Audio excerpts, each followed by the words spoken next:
It's that time of the week when former football and sports stars share their stories.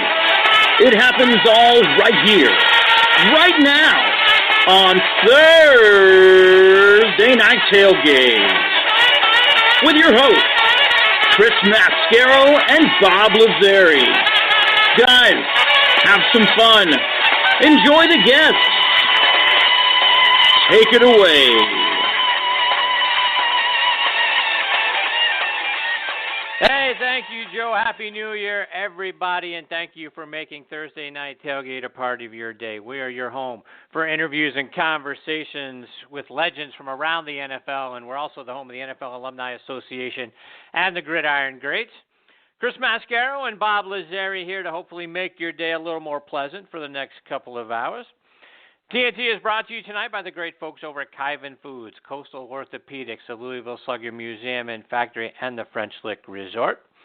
On this first show of 2017, Bob and I, we've got a great group of guests that we're looking forward to kicking off the new year with. And first up tonight is going to be former Eagles, Rams, and Chiefs head coach Dick Vermeil. Really looking forward to catching up with Coach here in about 15 minutes. At the bottom of the hour, we'll go through our picks for Wild Card Weekend with former Patriots Pro Bowl running back Tony Collins.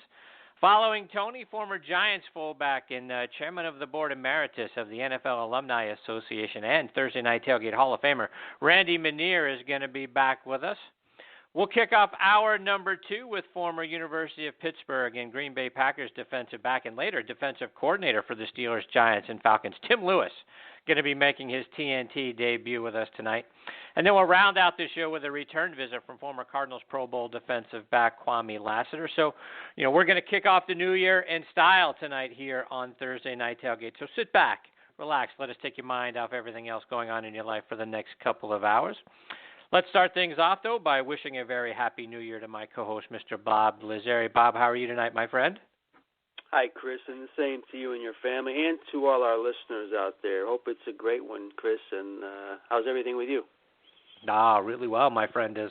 As we were discussing briefly prior to the show going live, we're bracing for a blizzard here in Atlanta tomorrow, Bob, predicting 1 to 3 inches of snow for us, which, we have very little snow removal equipment down here in Atlanta. So if we get 1 to 3 inches of snow, the city might get shut down until March if that actually comes to fruition.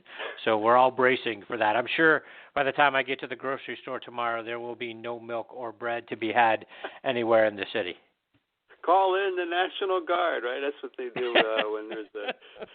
And up here in New England, they call 1 to 3 inches, Chris, like I told you, a slight nuisance, right? And we're expecting that tonight, and it's like,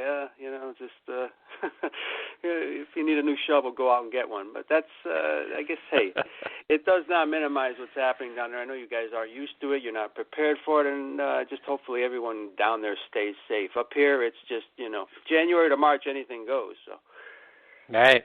Yeah, no, I'm wishing everybody down here in the South as we brace for this thing, please be safe out there. Make smart decisions tomorrow about traveling.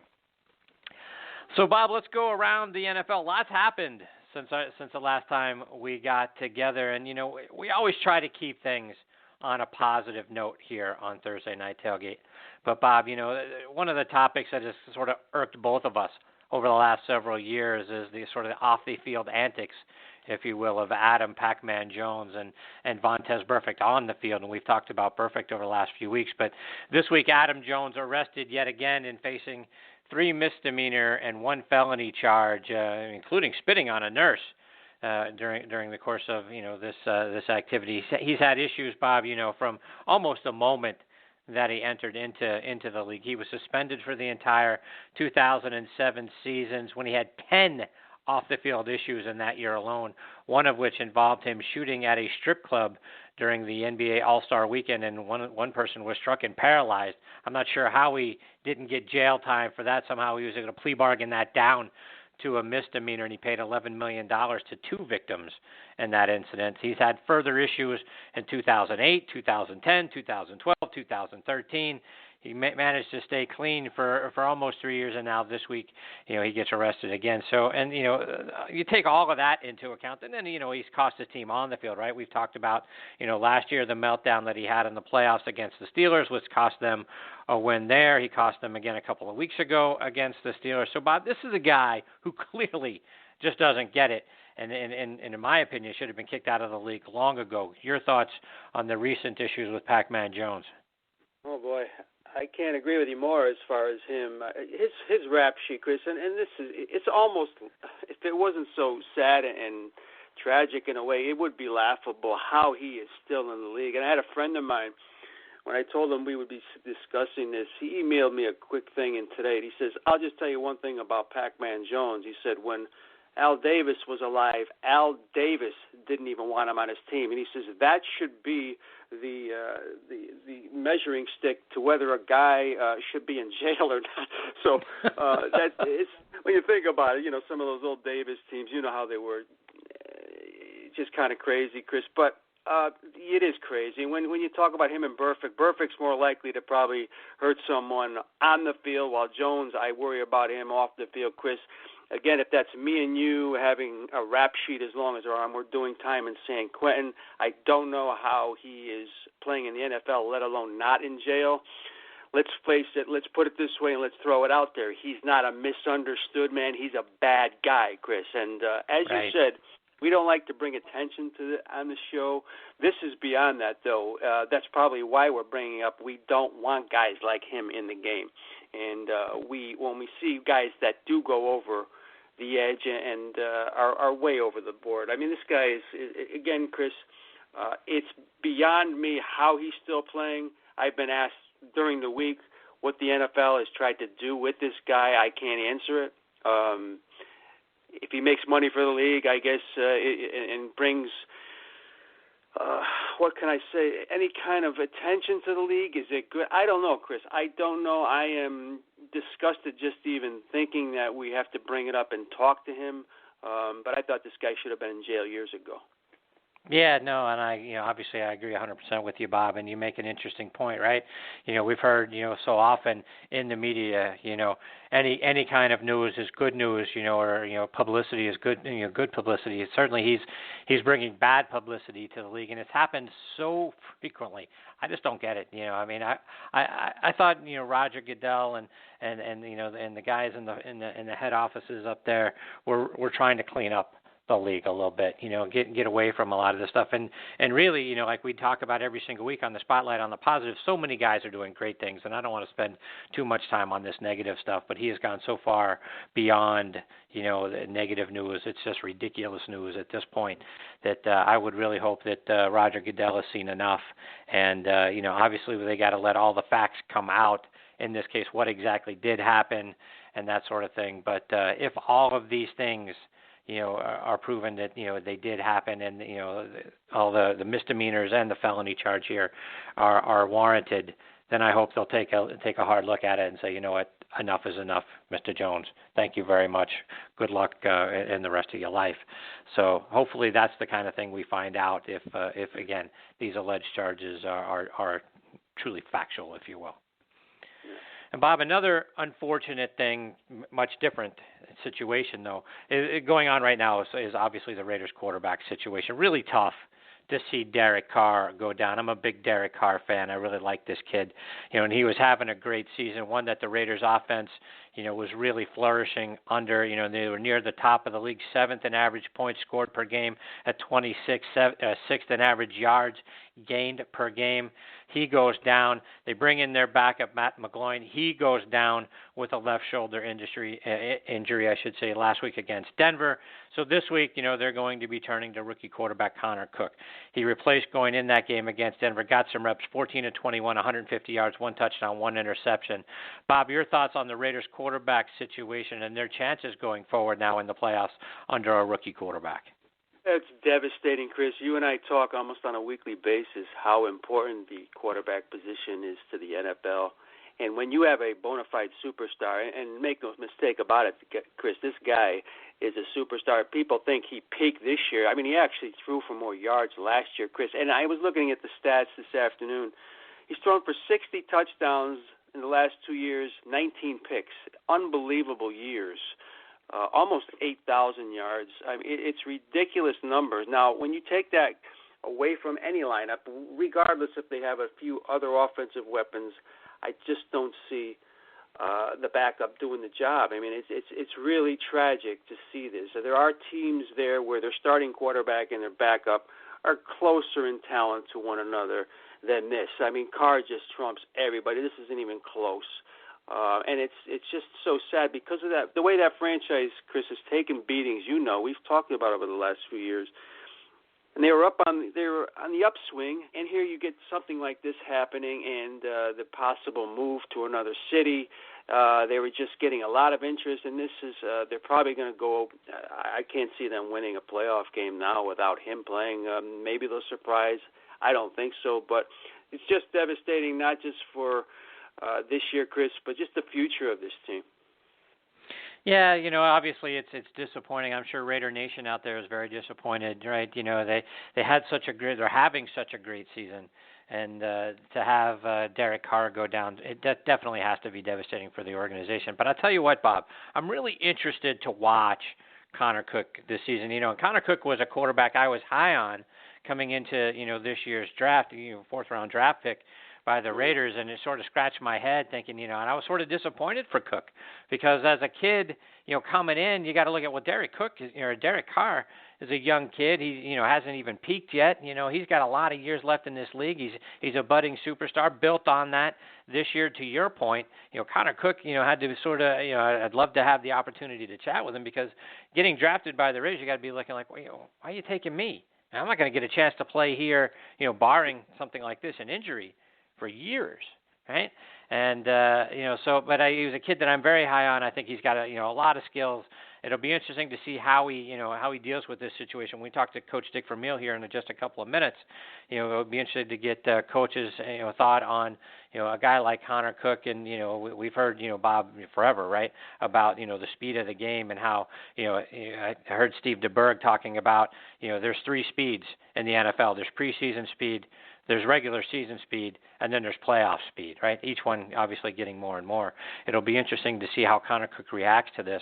And like I say, when we get the opportunity to speak with Coach Vermeil here in just a minute, it'll be interesting to get his take on a guy like Connor Cook coming in and really getting his first NFL start in a playoff game at playoff speed. So we'll talk about that in just a couple of minutes.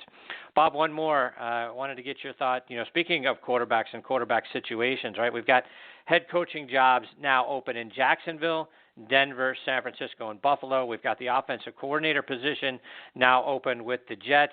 And and most of those teams have young quarterbacks, right? Blake Bortles in Jacksonville, Trevor Siemian in Denver, Colin Kaepernick, who's been around the league for a few years, but his situation there in San Francisco. Tyrod Taylor's up in Buffalo, and then you've got four quarterbacks currently on the roster with the Jets, two of them being young quarterbacks. Curious to get your thoughts. What do you think about those guys coming back next year with those teams, or do you see not only some coaching vacancies being available, but some quarterbacks now being available out on the market because maybe these coaches are going to want to go a different direction with these young quarterbacks? Well, you make a great point, Chris, with the way they're all brand new coaches, and it depends on their style and the offensive coordinator's style who come in with them, which quarterback might be the best. I think out of all those teams you mentioned, I think Bortles in Jacksonville is a stay-at-home type of guy that you got to stick with and build around him. The rest, I think you go for an offensive coordinator who could complement the rest of your roster. I don't think any quarterback in those other cities that you mentioned, Chris, is really good enough. There might be some quote-unquote game managers in that group that you just mentioned, but let's face it, Siemian and Kaepernick. Kaepernick, I've always told you, I kind of look at him as a running quarterback. I think he rushed for 470 yards this year. Tyrod Taylor, same thing, never big on him. New York, right here, they're a mess. I've been watching them all year. So it's almost as if you have to wait until the coaching staffs are in place, Chris, and who is going to be the coordinator. And then you say, I'm going to go with this guy, I'm going to trade this guy, I'm going to draft this guy. But I think Bortles in Jacksonville has got the type of talent you want to keep in place, and he's the only guy incumbent in any of those cities that I think will be the starting quarterback next year. Yeah, it was, and I agree with you. I love Blake Bortles as a kid. A guy who went to UCF. I'm certainly high on Bortles. We'll see. Hopefully, in a new situation, he starts to flourish even more. Trevor Siemian is a kid that I think is sort of surprised on some level. He was sort of forced or rushed into being the quarterback there in Denver. It'll be interesting to see what they do there. As for Colin Kaepernick and Tyrod Taylor, I don't know. It'll be interesting, to your point, to see what new coaches, what new offensive coordinators feel like, having to deal with both of those two guys. And then, obviously all the quarterbacks currently on the roster with the Jets. I certainly don't expect Fitzpatrick to be back there in New York, but it'll be interesting to see what they decide to do with the other three young guys. You would think they wouldn't draft yet another young quarterback and then, try to develop one of the two that they've got there. Bryce Petty, certainly didn't get a great deal of opportunity there to develop himself, and we didn't see Hackenberg at all. So it'll be interesting to see what the Jets decide to do once they bring in their new coaching staff. So a lot of good things, to watch or keep our eyes on over the off season. All right, everyone, like we do here every week on Thursday Night Tailgate, we want to send out a big thank you to our military personnel who are listening in around the world on the Armed Forces Radio Network. Folks, we can't say thank you enough to you for what you do every single day to protect all of us in our way of life. For everyone else that's listening in, we certainly appreciate you as well, and we hope you'll join us in thanking our brave men and women in our military. If you happen to see one of them out in your daily life, whether you're in the grocery store, at the airport, or restaurant, just out and about, wherever you might be, please stop for a moment and tell them thank you. They are our true heroes. We also want to thank our veterans for your service and the sacrifices that you and your families have made for us over the years. A big thank you as well to Sean Cruz and all the great folks over at the Armed Forces Radio Network. We are always so honored that Thursday Night Tailgate is a part of your network. You can find our show by going to armedforcesradionetwork.org. And veterans, please continue to check out globalvoiceforveterans.org. What a great site with news and articles that are both interesting and beneficial and geared specifically towards our veterans out there. Again, globalvoiceforveterans.org. TNT is sponsored by Kyvan Foods. NFL star Reggie Kelly brings the authentic flavor of traditional Southern cooking to market with his Kyvan Foods products made with the finest ingredients. Kyvan Food invites you to appreciate the goodness of the exceptional flavors of their salsas, sauces, apple butter, all their fine products as well. Make Kyvan's food items a part of your playoff plans for your tailgating party, your home gate party. Please, the taste is unbeatable, folks. You can find it available at Walmart.com or select Kroger stores on the eastern half of the country. You can order online through Amazon or on Kyvan's website, and Kyvan's site is Kyvan82.com, and Kyvan is spelled Kyvan. TNT is also sponsored by Dr. Peter Candelora and the great team over at Coastal Orthopedics. Folks, if you're an athlete or a weekend warrior and you're dealing with injuries or discomfort, whether it's in your knees, your shoulders, your hips, your other joints, wherever it might be, please let Dr. Candelora help get you the relief that can get you back to enjoying life. Folks, don't sit at home on the sidelines in joint pain. Let Dr. Peter Candelora get you back out there and enjoying the things that you love to do. For more information to schedule your consultation, visit them online at athleteinjuries.com. Baseball season, we know that's been over for a little while. We got a couple more weeks before we see pitchers and catchers. But if you love the game, you've got to go to the Louisville Slugger Museum and Factory. They were inducted into the TripAdvisor Certificate of Excellence Hall of Fame. The museum, it's a very cool experience for everybody in the family because you get to go there and walk their live production line and see some of the 1.8 million bats that they make every single year. They still got the Ripley's Believe It or Not exhibit. You get to see some bizarre baseball treasures on site as well. Don't miss the bat vault. You hear me talking about that every single week. What a great thing to see. They've got game-used bats from so many of the game's greatest legends like Hank Aaron, Ted Williams, my hero growing up, Willie Stargell, To find out more information about the museum and to book your visit, go to sluggermuseum.com. And one more, please check out our friends at the French Lick Resort, folks. You want to talk about a fantastic place to stay and play golf, or if it's too cold to play golf right now, you can simply relax and enjoy yourself, because what a great setting they have up there at the French Lick Resort. Not only do they have two great championship golf courses, one designed by Pete Dye, the other designed by Donald Ross, but they've got a great spa right there on site and a casino on the property as well, my friends. To find out more information and to book your stay, go to FrenchLick.com. All right, now back with us on the Kaiven Foods guest line is Dick Vermeil. Let me remind you about Coach's background. He's from Calistoga, California, played his college ball at San Jose State. His first college coaching job was at Napa Junior College, where he led the Chiefs to a 7-2 record back in 1964, the best record in school history at the time. In 1965, he became the special teams coach at Stanford under Marv Levy. In 1969, he moved over to be the special teams coach for the LA Rams. The following year, he was hired away to be the offensive coordinator at UCLA. From 1971 to 73, he went back to the Rams as an assistant coach, and in 1974, he became the head coach at UCLA for 2 seasons. In 75, he led the Bruins to their first Pac-8 at the time, conference championship, the first time they were there in 10 years, and won a Rose Bowl by defeating undefeated and number 1 ranked Ohio State. In 2015, he was inducted into the Rose Bowl Hall of Fame. Began his NFL coaching career in 76 with the Philadelphia Eagles. 2 years later, they made the playoffs for the first time in 18 years, despite not having a first-round draft pick in any one of the first 3 seasons the coach took over there. In 78, he was the UPI NFL Coach of the Year. In 79, the Pro Football Writers of America named him Coach of the Year again. He left the sidelines for 15 years, worked as a sports announcer at CBS and ABC. In 1994, he was inducted into the Eagles Hall of Fame, and in 97, he returned to coach the St. Louis Rams. 2 years later, led them to victory in Super Bowl 34.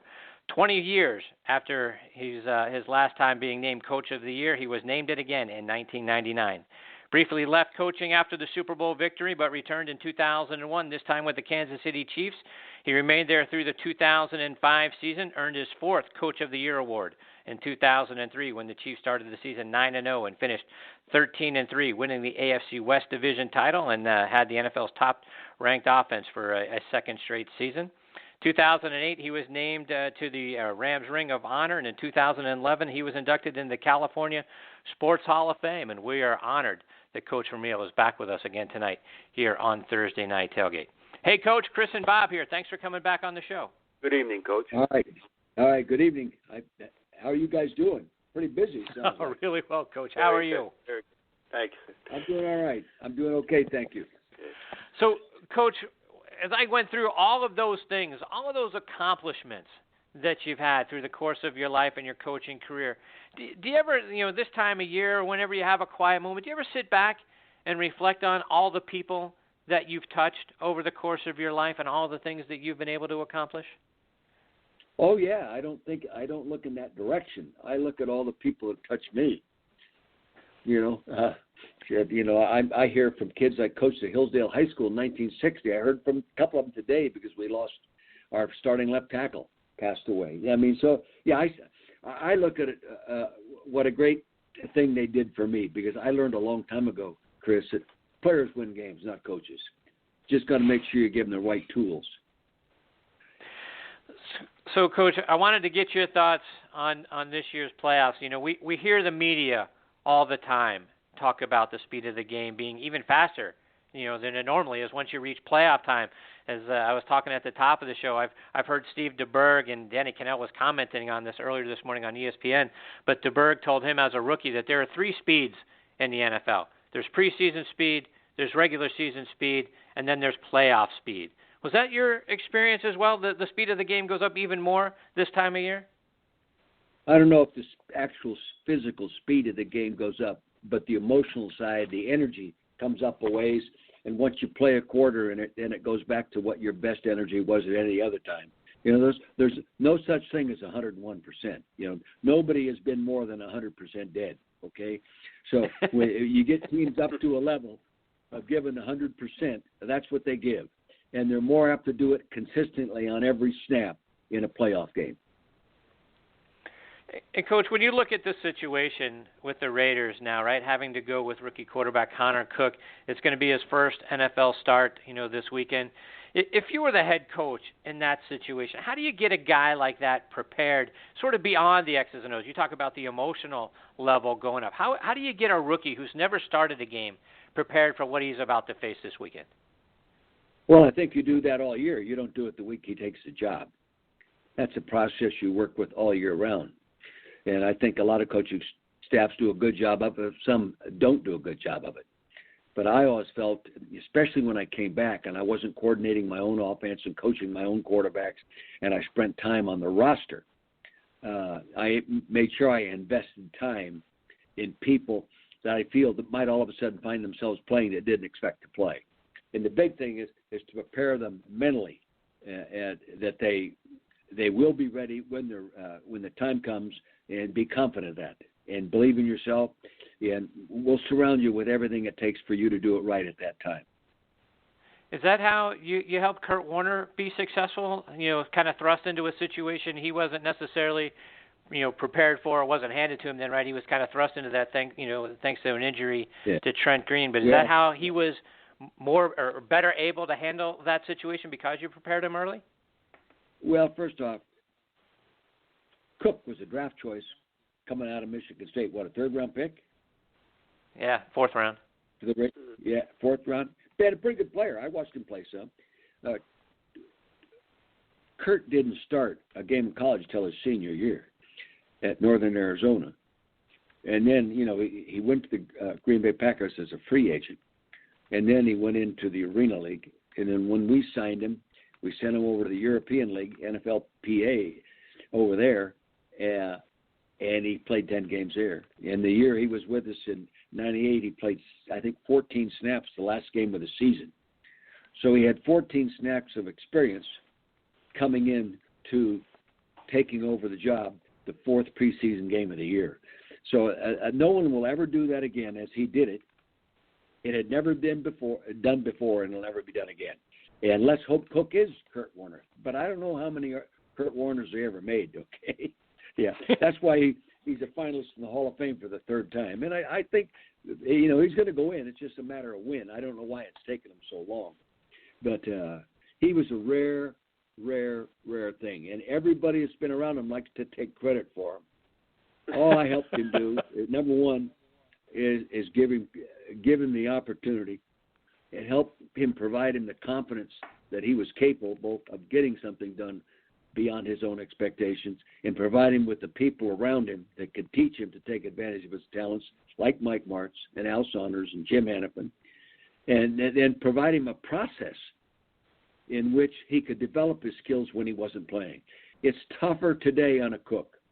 See, we had no practice limits in 1997, 98, 99. We had no practice time limit on the field, no practice limit on shoulder pads. We never took the shoulder pads off for 2 years on the practice field, in the season and in training camp, okay? It's totally different today. And we stayed on the field long enough that talented young players also got some reps on the practice field, other than running scout team plays for the opponent, okay? So it's tougher today on the coaching staffs of today. They're limited by the Players Association's own contract agreement. Bob, questions for Coach? It's great to speak with you again, Coach. I'm going to get back to Warner in 1 minute. What always impressed me about yourself, Coach, and I don't know if this any other coaches has ever done what you have done, as far as have almost a 15-year gap in between jobs when you left Philadelphia and then started up with the Rams again. We know all about the success you had in Philadelphia, won the NFC title, etc. But was it coming back, Coach, how did the league change? I mean, did you have to make a lot of personal changes as far as your hours worked, the people you hired? I mean, it must have been, when you go through a 15-year gap like that, was it like coming back to a totally different job, or did you still did it still kind of remain the same type of job you had in Philadelphia? Well, the NFL is the NFL. So everybody in it is the you consider them being the best there is doing what they do. The game was different in that bigger and faster. Right. You know, I had an offensive tackle that weighed 275 pounds, my left tackle, named Stan Walters, played in the Pro Bowl. I'd find him if he was overweight at 276, okay? Today, there isn't a 275-pound tackle playing in the league. So they're bigger, but they're even faster, even though they're bigger. There's more overall, I think, skill on the field, the speed of the game, and that kind of stuff. I think the coaching is very, very good, if not better, in that I had 10 assistant coaches at Philadelphia Eagles. I had the largest coaching staff in the league by 4 coaches. Everybody else had 6. I had other coaches that were got in trouble with their owners bitching because I had 10 guys and they only had 6. 6 coaches plus the head coach. I had 10, actually had 11, plus the head coach would be 12. So, I was ahead of the game that way. And I think today it's harder, and you can't develop your own process. I can't go to the practice field asking my coaches, what aren't we very good at? What can't these kids do well? And to design a practice every day to meet the needs of those that can't do what they can't do very well. You just can't do it anymore. The other reason you can't do it anymore is you run so much more volume of offense and volume of defense. People run far more formations, far more movement, far more plays, far more pass patterns than we did when I left coaching in '82. When I came back, I changed my mistakes. I was so insecure I didn't think anybody else could do it but me. And that was my fault. And I learned through watching other coaches coach when I broadcast and watching great coaches. I learned from them. I learned to control my own passion and compassion for the game, my own energy. I controlled it better. I wasn't quite as intense, wasn't quite as emotional. And I was coming back at 60 years old. So that made a difference, And I did a better job at that. I controlled. I didn't sleep in the office all night. I went home at 1 or 1:30 in the morning, I didn't coordinate my own offense because I'd been out of it, like you said, 14 years. I let somebody else do it. And, I gave people responsibility, and I tried to help them do their job well. And I oversaw the entire program. Yeah. And rather than just coaching my quarterbacks, running my offense, calling my plays, and letting other things slip by that would not slip by if I were letting somebody else do these other things as I looked at the overall big picture. So that was the biggest difference for me. But maturity as well. You see, as you get older, you get wiser. And the other thing I learned to do that I was not good at was listen. Listen to somebody that's done it before. I brought Sid Gilman in 1979. He was 70 years old. And that sounds young to me at 80 years old. But anyway, I bring Sid in at 70 to help me coach offense. And he didn't coach wasn't a coordinator. He coached my coaches. He made me a better offensive head coach. He made me a better head coach. He made my coaching staff, especially on offense, better coaches. He made my team better. And I learned so much by listening. And I kept that concept with me, and I came back, and I came into the Rams. I made a mistake my first year because I tried to interfere a little too much with my offensive coordinator, Jerry Romo, especially our quarterback wasn't as accurate as I thought he should, so I made him restrict the amount of offense we ran. So I thought, thinking we'd practice and throw at fewer type and variations of patterns, he would throw them more accurately. And so I hurt my own coordinator. When I changed coordinators and brought Mike Martz in, all I did was control the process. How we were going to coach, when we were going to coach, when we were going to have pads on, when we won't, the emotional side of the game, the discipline side of the game, the leadership within the organization, and the personnel. And I listened to my personnel guys, Charlie Army and John Becker, and these guys did a great job. And we built a championship team in 3 years. Totally different than we did it in Philadelphia. And quickly about Kurt Warner, Coach, back to him. He always fascinated me. And tell me if I'm wrong, he always seemed to me as such a level-headed, even-keeled guy. We know he's a very spiritual guy, but never got too high or too low, and that seemed to play with the way he wanted it, and it was very successful for him. Is that kind of him in a nutshell? You know, to me, Kurt Warner's the Navy SEAL of the NFL. You just don't know how many guys are going to end up. That 120 kids that join the Navy SEAL, or damn, how many are going to make it at the end? Okay, but he's one of those guys. You don't know who's going to win the Medal of Honor in battle. Someone steps up and does it. But you can't predict who he is. I don't think anybody could predict what Kurt Warner did. I predicted in my own mind, I thought I saw a guy we could play well with, that we could surround with what we'd already done in 2 years was a good football team, and that he wouldn't screw it up, and he would quarterback us, and he would allow us to win along with him. I didn't realize we would win because of him. Coach, one more before we let you go, and as we look ahead to our show here in a couple of weeks, we've got Mike Jones going to join us, the guy that obviously tackled Kevin Dyson that 1 yard short of the end zone back in Super Bowl 34. How'd you get a hold of him? How'd you get a hold of that donkey? I'm pissed off at him. You tell him that. I will. I love him like a son.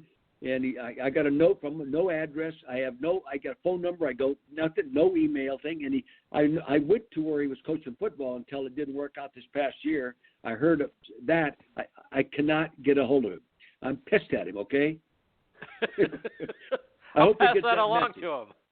Yeah, I'll give him that message. But, after that game, I got to imagine there was a game ball, a special pat on the back, something for having made that spectacular tackle. Talk about Mike Jones with the player. The worst thing you could do in evaluating Mike Jones as a player with the St. Louis Rams is evaluate him on the basis of that one play. We brought him there as a converted running back to linebacker as a free agent out of Oakland Raiders because Mike White, my assistant, had known him at the Raiders.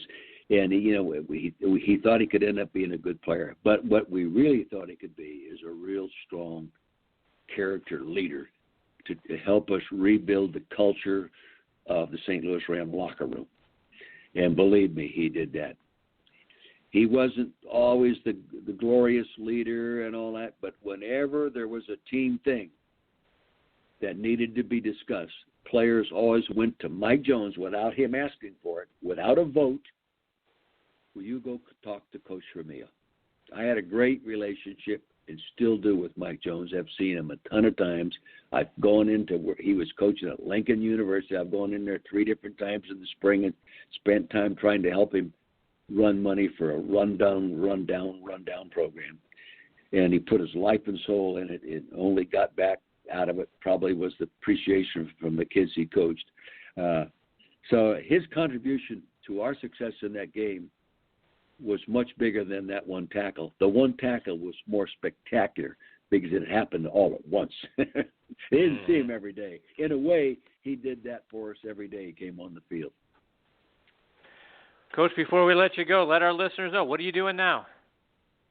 I'm in the wine business, Vermeil Wines. I grew up in the Napa Valley. I was making wine as a hobby when I was coaching the Rams with friends in the Napa Valley that I grew up with. I grew up with the people that owned the vineyard, my dad's best friends. My great-grandfather used to own part of the vineyard. I helped my grandfather, Vermeil, on the French side of the family make our wines as a kid. It always interested me. So we took my hobby after, 10, 12 years and turned it into a full-fledged business in 2008. Now we make about 3,000 cases of wine a year called Vermeil Wines. We're in the Calistoga, the Napa Valley, with a tasting room there. We're one in Napa on 1st Street. All you have to do is Google Vermeil Wines. Our story is there. We've won a lot of awards already. We have one of the finest. Well, I say we have Tom Brady of the winemaking now making our wines for us, who joined our team 2 years ago. And I think we got a chance with Tom Brady, Thomas Brown, our winemaker, excelling in that level of wine business soon. So how can our listeners find out more information about the wine and check you out online or over social media? just Google Vermeil wines. I'm not into social media, all that stuff. I'm not into that. But just Google Vermeil wines. You'll see us. We're there. All right. Well, Coach, thank you so much for taking time out of your night to come back on the show. It's always a treat for Bob and I to get to spend some time with you. I hope you'll come back and join us again sometime soon. Yeah. Happy New Year. Go Chiefs. All right. Happy New Year to you and your family, Coach. Thanks very much. All right. Take care. Good night.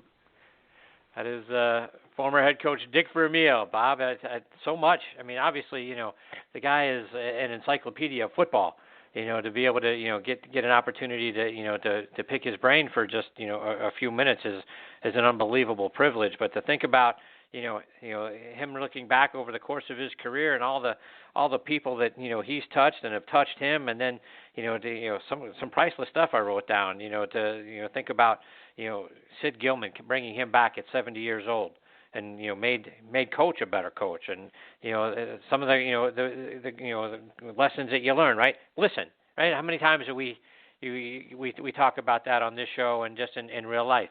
If you spend more time listening than you do talking, what a great impact you can have, and what a great leader you can become. And certainly Sid Gilman taught that to Coach, and then I'm sure he's taught that to many people down the line. But what a great guy. He is, Chris, and when you talk to him, you're talking with football royalty, and yes. You can go and look at his resume, Chris. You don't realize that this guy, and like you said, we could do 10 shows, just the stuff we didn't get to with him, but he was awarded back in 2006, and I know because I was in the New Haven area at the time, which is very big down there, is the Walter Camp. He received their Distinguished American Award in 2006, and now that's huge. I mean, it's not given to everyone. It's given to people that have used their name to put it to other great uses, and he's a legend in New Haven. He's a legend everywhere. And for those people who did not get to see the '99 Rams, to this day, Chris, I still think there's been other great teams. I still think they are the most exciting team I've ever seen play a football game. Marshall Faulk, Warner, Isaac Bruce, Ricky Prohl, Torrey Holt, Hakeem. I could go down. It was right. Just ridiculous to watch. If you saw them, you know what I mean. You just watched them go up and down the field, and you said one word, woo! That's about all. It was that good. And it was that kind of up and down. But it was, and he was the architect, despite what he says about his coordinators. But, yeah, great guy, and we have a ton more to talk to him about. Absolutely. All right, we're going to get to Tony Collins and our wild card weekend picks here on the other side of this station identification.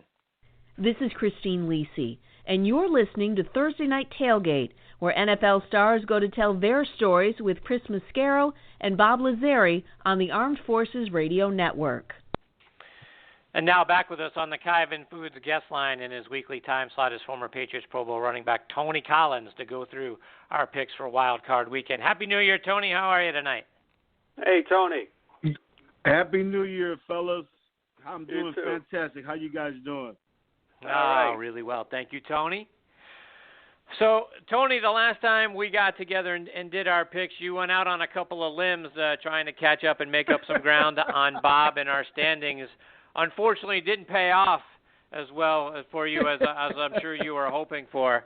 You were 2-3 last go round. Bob and I went 3-2. To kind of review, we all took the Giants, who ended up losing that game to the Eagles a couple of weeks back. You correctly took the Bills to beat the Dolphins. Bob and I picked Buffalo, so you gained on us there.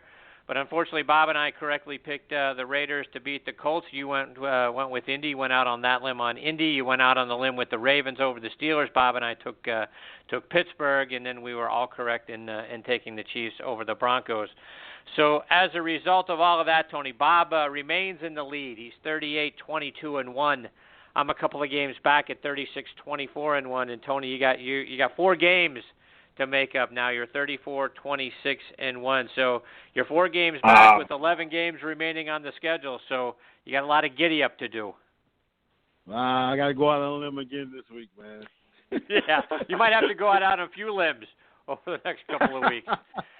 So let's get into it. Let's look at Wild Card Weekend. Tony, the first game is the 12-4 Raiders going to the 9-7 Texans. The Texans are a 4-point home favorite. The over-under is 36.5. So, Tony, which unheralded quarterback is going to lead his team to victories? Is it going to be rookie Connor Cook for the Raiders or Brock Osweiler returning to the starting job for the Texans? This is going to be a defensive game. Osweiler is not a proven quarterback to me, and they're throwing Connor Cook in there. I think he's got to be the first quarterback to start a playoff game that's never played a game yet. And that's so much pressure. But him coming from Michigan State, he did go to Michigan State, right? Yeah. So him playing that ball at Michigan State, yeah, he might can take some of that pressure. So I just like the Raiders' defense, and I know Texas got a great defense too, but I just like the Raiders' defense. I think Raiders are going to run the ball. They're going to put Cook in a position not to lose the game. So I'm going with the Raiders. I just think the Raiders are a better defensive team, and I like their run. I like their rushing attack too. So I'm going with the Raiders. It's going to be a close one. Not a lot of scoring. I say 20-17 Raiders win by field goal. All right, Bob, what do you think? Like Tony said, this is a tough one to pick. When the quarterbacks are up in the air, it's really this should be the flip your coin game of the week. But it just seems to me, guys, when you have a quarterback like Cook going on the road, first start, playoff game, especially, again, on the road, it's just sad to see that the Raiders had such a great year. I just think that he's not going to be able to get the ball to great receivers like Cooper and Crabtree, and I just think that Osweiler has a better chance of hitting guys like Hopkins and Miller out of the backfield. It'll be okay. He's more familiar with that offense. So I'm going to take the Texans at home. I think, like Tony says, it'll be a close, maybe an ugly game. How about 21-17 Houston? All right. So, guys, the strength of the Texans is clearly their defense. Even without J.J. Watt this year, they led the league. They allowed the fewest total yards per game. They were second in the league against the pass, 12th against the run, so you can run on them a little bit, and 11th in points allowed at 20.5. But the Texans' offense was, just as bad as their defense was good. They were 29th in yards per game, 29th in passing yards, tied for 28th in points scored per game at 17.4. So you think about it, they averaged scoring 17, and they gave up 20.5. It's not a winning ratio, right?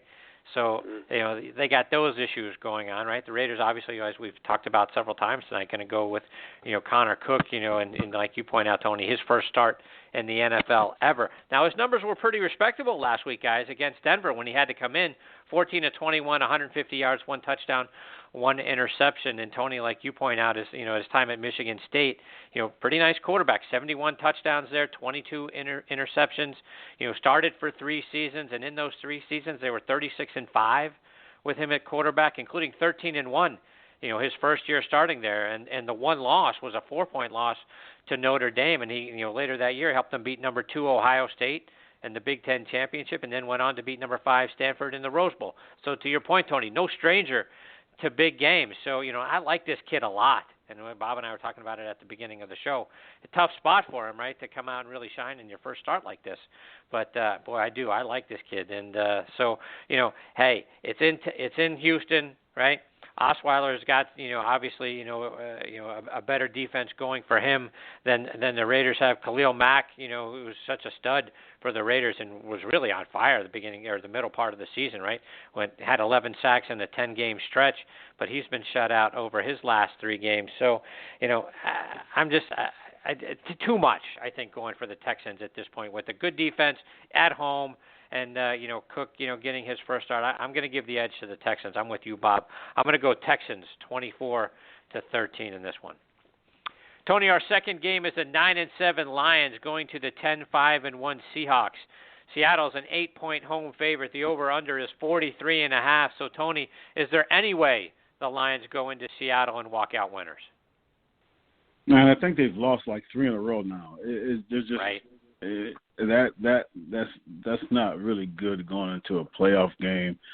You got those three nasty losses that taste in your mouth, and now on top of all that, you got to go to Seattle and play Seattle. I just think Seattle's more experienced.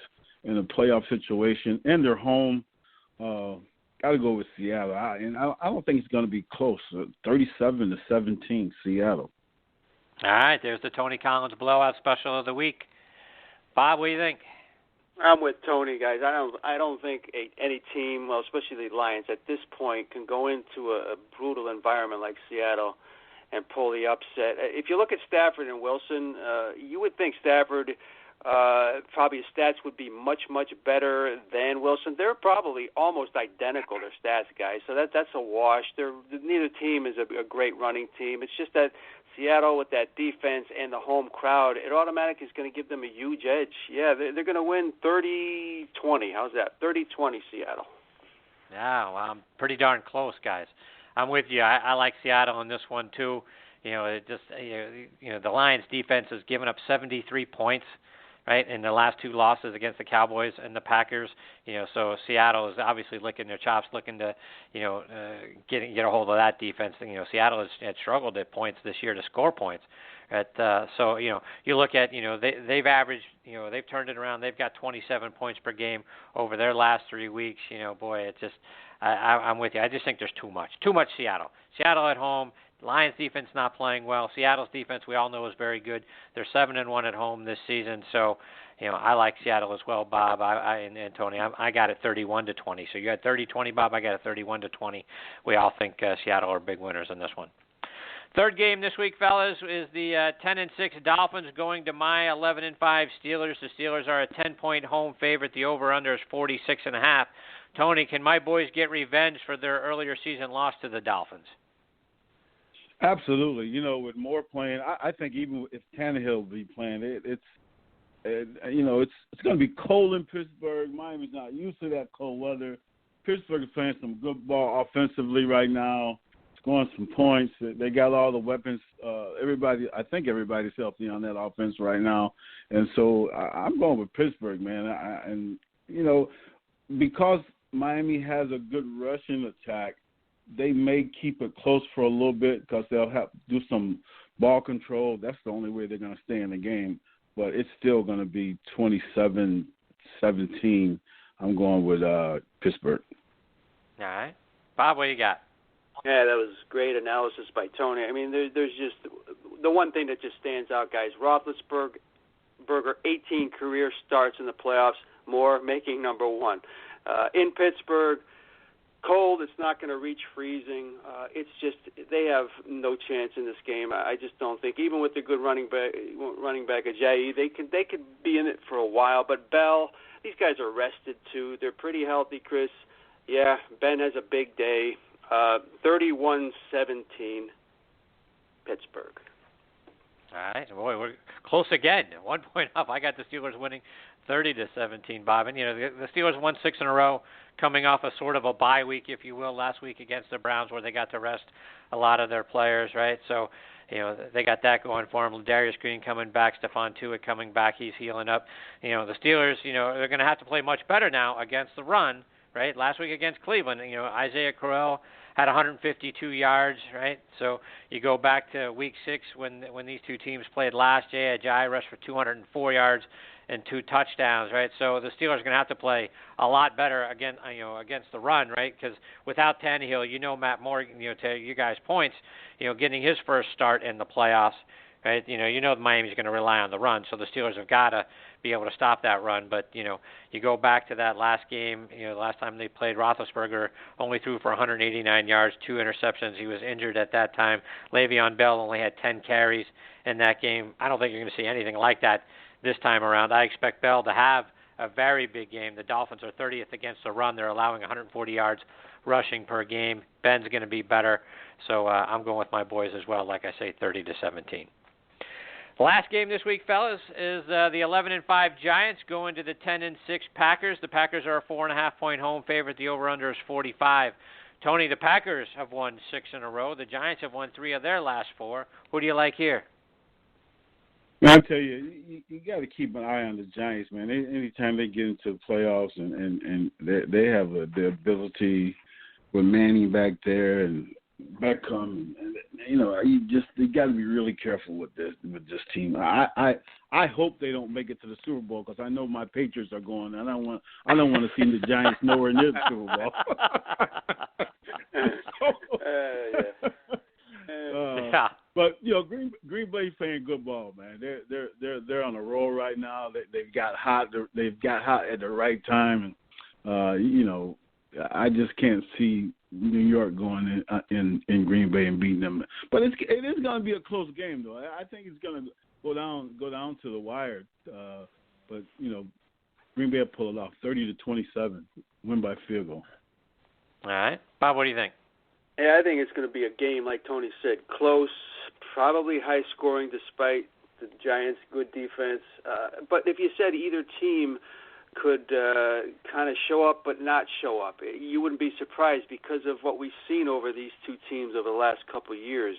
It could be one of those games where you'd like to flip a coin, but in Green Bay, the way that Rodgers is playing right now, and it seems like he had that miserable stretch out of his system. It seems like that Mike McCarthy is on a roll play calling, and it just seems like it's better there. And to have the Giants go in there, like Tony said, if they were to win this game, they might be a dangerous team. But I don't think they're going to get out of there. I like it just like Tony said. I think Green Bay wins 31-27. All right. So, guys, here's the thing, right? If you go back to, and Tony, not to bring up bad memories, my friend, but when the Giants beat the Patriots in the Super Bowls, right? You go back to 2007 and 2011, right? So, in the NFC Championship game in 2007, the Giants went into Green Bay and they won in overtime 13-6. In the division round in 2011, on their way to the Super Bowl again, they went into Green Bay, they won 37-20.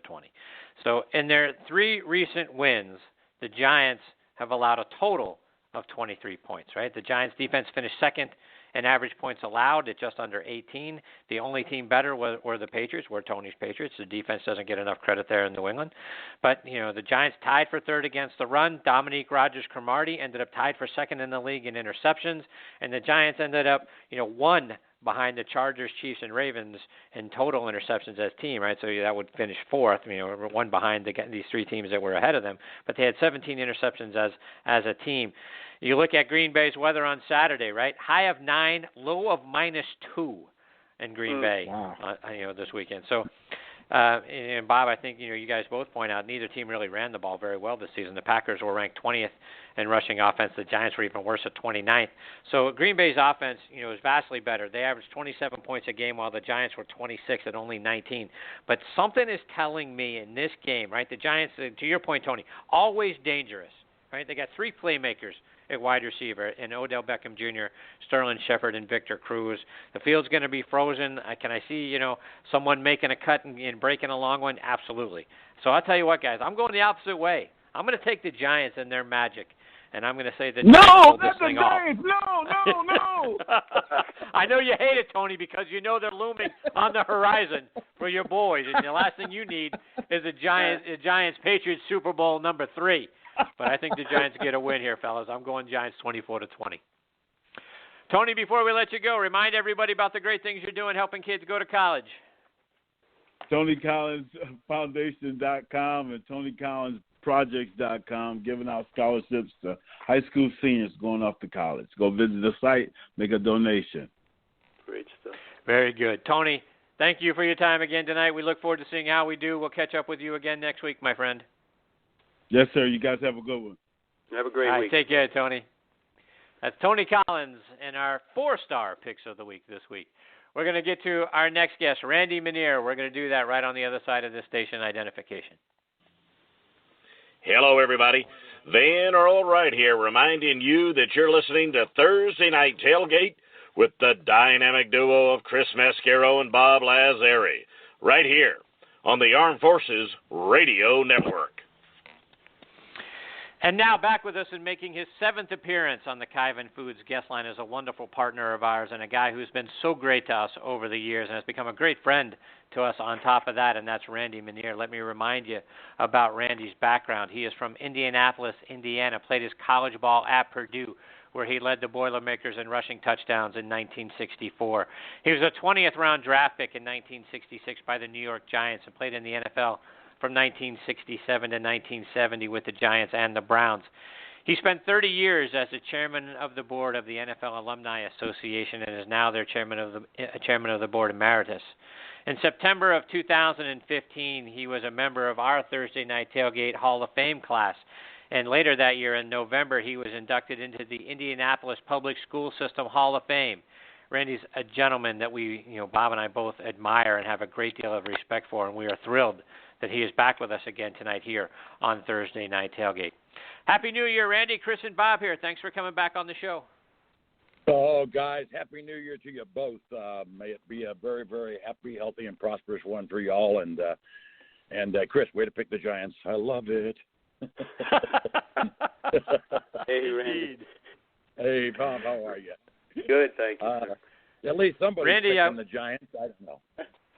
Yes. No, I think they've got every opportunity to win that ball game. Something about the Giants in this time of year, they seem to turn it on, and they get to be a dangerous team, winning 3 of their last 4. So, yeah, I think the Giants got an excellent chance of going in there and winning that game. But Randy, I wanted to start our time with you tonight by getting your thoughts on your alma mater, Purdue. It's sort of been a struggle for the Boilermakers over the last several years, but they've hired a new coach, Jeff Brom. They got him away from Western Kentucky. He's going to be their new head coach, and folks may remember him as quarterback for his time at the University of Louisville, but he's led Western Kentucky to 2 straight Conference USA titles, and they run the spread offense there at Western Kentucky. Curious to get your thoughts on Purdue hiring Jeff Brom. I thought it was a great hire. I had heard a number of names. I am a huge P.J. Fleck fan. I like the way the man coaches and all that. And then when they hired Brom, I really started taking some time to go back and look at what he does with what he had done. With his team down there in Western Kentucky. And the more I read, the more I looked, the more I watched some film on Western Kentucky, the more pleased I was. I think it's a great hire for us. I think he's enthusiastic. I like his offensive game plans. I like what he does with his team, and above everything else, and I think it has killed Purdue with all due respect. I'm told and read that he is a great recruiter, and that's what we have to have. We've got to get some of these kids, especially out of the state of Indiana, that are our better players. And so, all in all, I'm thrilled. I had the opportunity to have lunch with the new AD, is it Babinski, I believe, out of Notre Dame, and he played at Notre Dame, and he's quite thrilled with it. So I'm real pleased. I really do. I think it's kind of a new era, hopefully a new kind of an offensive game plan, and above all else, as I said, I hope it's going to be a much stronger and better recruiting procedure that is put in place, because that's what I think we need. Yeah, it's curious, because that was going to be my next question to you, Randy. I mean, it seems like Purdue has struggled for so many years now. It's certainly coaching plays a big part of it. No one knows that better than you do, being a great coach yourself. But that's the question is, what's the struggle for so long? Is it the lack of recruiting? Are you seeing talented kids from the home state of Indiana going to play hither and yon, and Purdue just isn't the draw that it used to be? Oh, I think absolutely, without question. We had they honored our 1965 team two seasons ago, and we were all there. And one of our ex-players, the guy that played with me, it was a coach in Illinois, and he told us he was so perturbed. He said he had 3 potential D1 players. I mean, kids, he said they were studs. One ended up going to Ohio State. One went to Michigan. And the third one went to Subdivision 1. And right. He told me, he said, Randy, nobody from Purdue even came to see these kids. Not one person from Purdue came. And wow. I said, yes, that was shocking to me. And this is an ex-player, and a very well-known coach, renowned coach, and with 3 studs, and nobody goes to see him. Well, that to me is where things were slipping through the cracks. Not seeing our kids, not getting to know, I think, enough of the young or the coaches around the state of Indiana and elsewhere where we need it now. I know we got our good running back is from It's from Indiana, but there weren't enough, and so I'm hopeful that that's what our new coach brings is a more enthusiastic and a better recruiting process, and I do think his football coaching style will be wonderful for us. Bob, questions for Randy? Hey, Randy, Hi, Bob. Happy New Year, and I know you had a recent birthday, and a happy belated birthday also. I hope everything's going well with you. Oh, thank you. Yeah, it was my 49th. I think it was. Of course. Yeah, right. I thought it was 48. But... my 30th anniversary, my 49th birthday. No, that wasn't my 30th, but close. But thank you very much, and then Happy New Year to you guys. I'm always thrilled to be on with you guys. What a great show. And I love to listen to Tony pick the games. Tony is hilarious. He is. And, Rand, I told you about the old days. Late 60s, my father would take me to Fairfield, and some of the greatest early memories I had of sports and watching you guys in training camp, and it was great. And the 3 years you spent in New York, 67 through 69, the first two were under Allie Sherman. The last one, Alex Webster. 500 teams pretty much, yeah. And I just want to get the difference between those two guys as coaches. Was there a major difference when Webster took over in 69, Randy? I think there was. Allie Sherman, I've always said it, and Allie's a good friend, and that Allie Sherman was one of the most knowledgeable football men I think I've ever been around, and I would include him in with maybe the greats of all time. I mean, as far as knowledge goes, but I think his ability to speak to and to get to the players was where it hurt him. And then when Alex came in, Alex was one of us. He was an ex-player, the guy that many of our guys had played with. In fact, Joe Morrison was still there, and Cat Cabbage and those guys who had played with Alex. So Alex, I think, had the ability to speak to us and to understand mentality of the present day player back in that day, of course. I thought Alex had a good shot at really doing great things.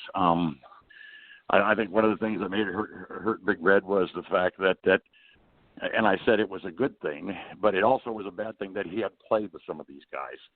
So it's a little tough sometimes when you've been with these guys over the years as a player, and they're good friends and they're fellow teammates, and now you're the head man. That can get very tough. From a coaching standpoint, as I'm learning and more like coaches, is that you've got to have that ability to get to your players, to be friendly with them, but not friends with them, if that makes any sense to you. You've got to be able to say, hey, look, I'm the coach, and I expect this out of you, and we can be friends to a point, and then it's got to be that, look, guys, this is what I expect, this is what I want, these are my rules and regulations, and I expect everybody to go along with those. And I think that's what hurt Big Red was it was tough for him to do. I mean, how do you tell Joe Morrison what you expect Joe Morrison to do when you had played with him, and he's such a great player, and he went on to a great career down at South Carolina, I believe. And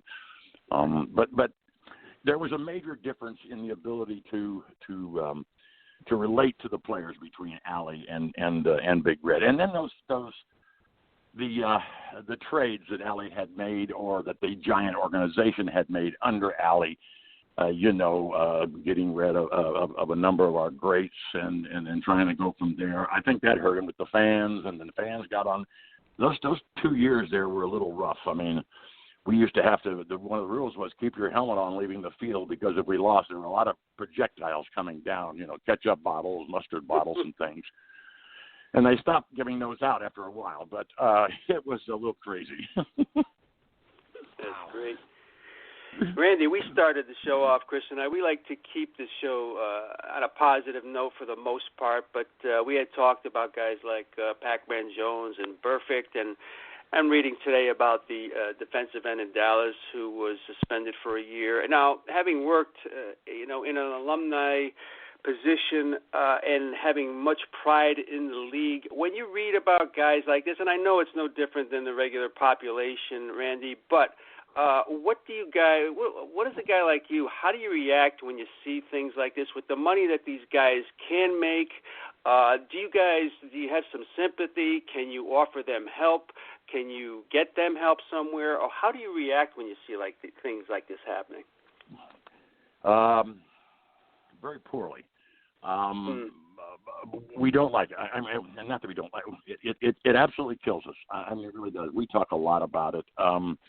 I think what these young guys, when they come into the league, what they have to understand is that they are in a spotlight. No matter what they do, I think they have to understand that all eyes are upon them. That just comes with the opportunity to play a professional sport, to be on television, to be written about positively, and then it can be very negative.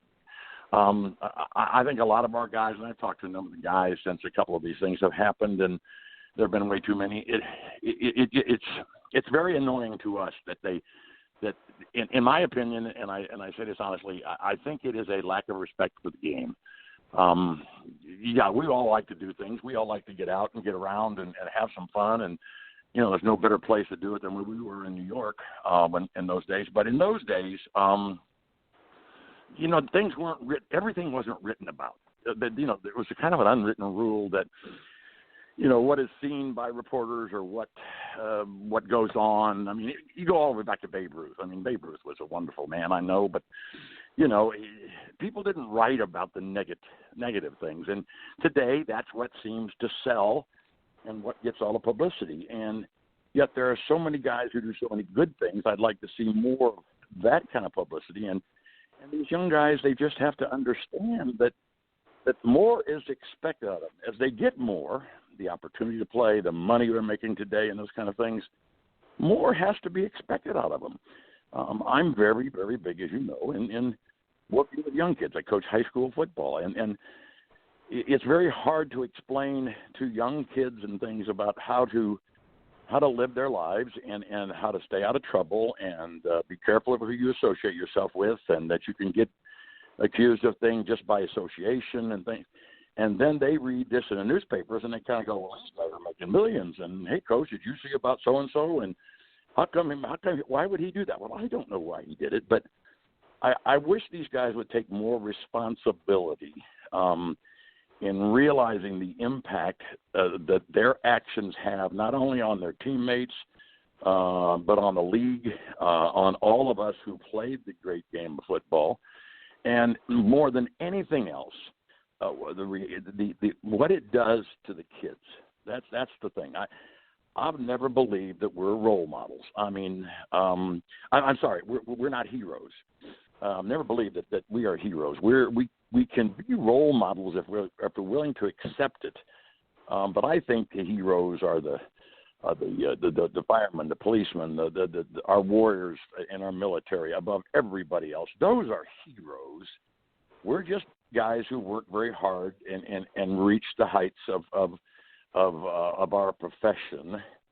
And with that comes the responsibility of, hey, there's always going to be a youngster walking right behind you saying, boy, someday I can hope I can be just like him. And I try to teach my kids that you may only be a high school player, but there's a young 8th grader down there or a 7th grader looking up to you. So your actions can have a lot to do with how they perceive what they're supposed to do with their lives. So that's a long-winded answer to your question, but I'm very perturbed just at what is done by some of these people. And I know what many of them, they say they have the right to do what they want to do. Yeah, you do, but accept the responsibility of the position you are in, and that is as a leader and a potential role model, not a hero. That answer the question at all? Oh, yeah, definitely. Yes, it does. Good stuff. Andy, one more before we let you go, but remind our listeners about the great work that the NFL Alumni Association does with charities, across the country. You do a lot for kids. You do a lot for the former players. Talk about all the great things that the NFL Alumni Association does. Well, the Alumni Association, in fact, I wanted to talk to you two, and I'll get off the phone. We'll talk about it. But this is our 50th year anniversary coming up. It started in 1967, looking to take care of our own. In other words, they were looking to help guys who didn't have pensions and things like that. it morphed into an organization after we got the pre-59ers pensions and they started receiving some monies. A lot of it came from the NFL alumni guys who wrote checks. In fact, I believe, if I'm not correct, the first check that we wrote to help one of our ex-players was to the great number 77, the Galloping Ghost, Red Grange. Wow. And I have a picture of that check being handed to him. Then it morphed into working for young people, caring for kids. We have 35 chapters around the country. We do a myriad of things, mostly like golf outings and things, and then we have a national championship from the winners of all that. But every chapter around the country does events and things to raise money that go to kids, that go to kids' charities or the privileged young people and things. And we've raised multi-millions for our communities. And every dollar that we raise goes to local communities and goes to smaller charitable groups that handle young people. And then in the last 3 or 4 years, we've gone to a dual mission of caring for kids and caring for our own.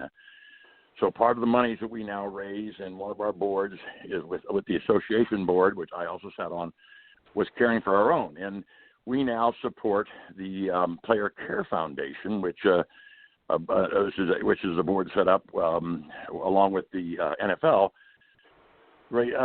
getting money and helping our indigent players with operations, with hospitals of excellence around the country where we'll send them, we'll help them with operations, we'll help them get out of trouble if they're in financial trouble and things like that. So it's a dual mission, but it is all volunteer.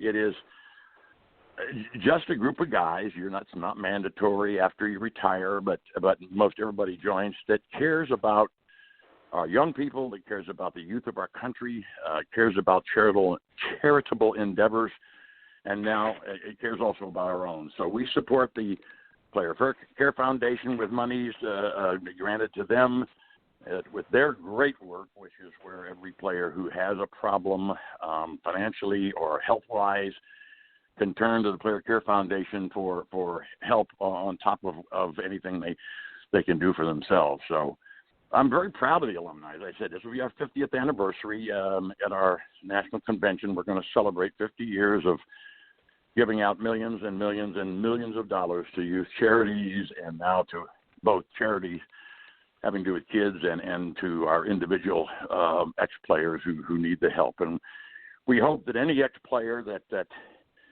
is having a problem financially or with health problems or whatever, will reach out to the Player Care Foundation.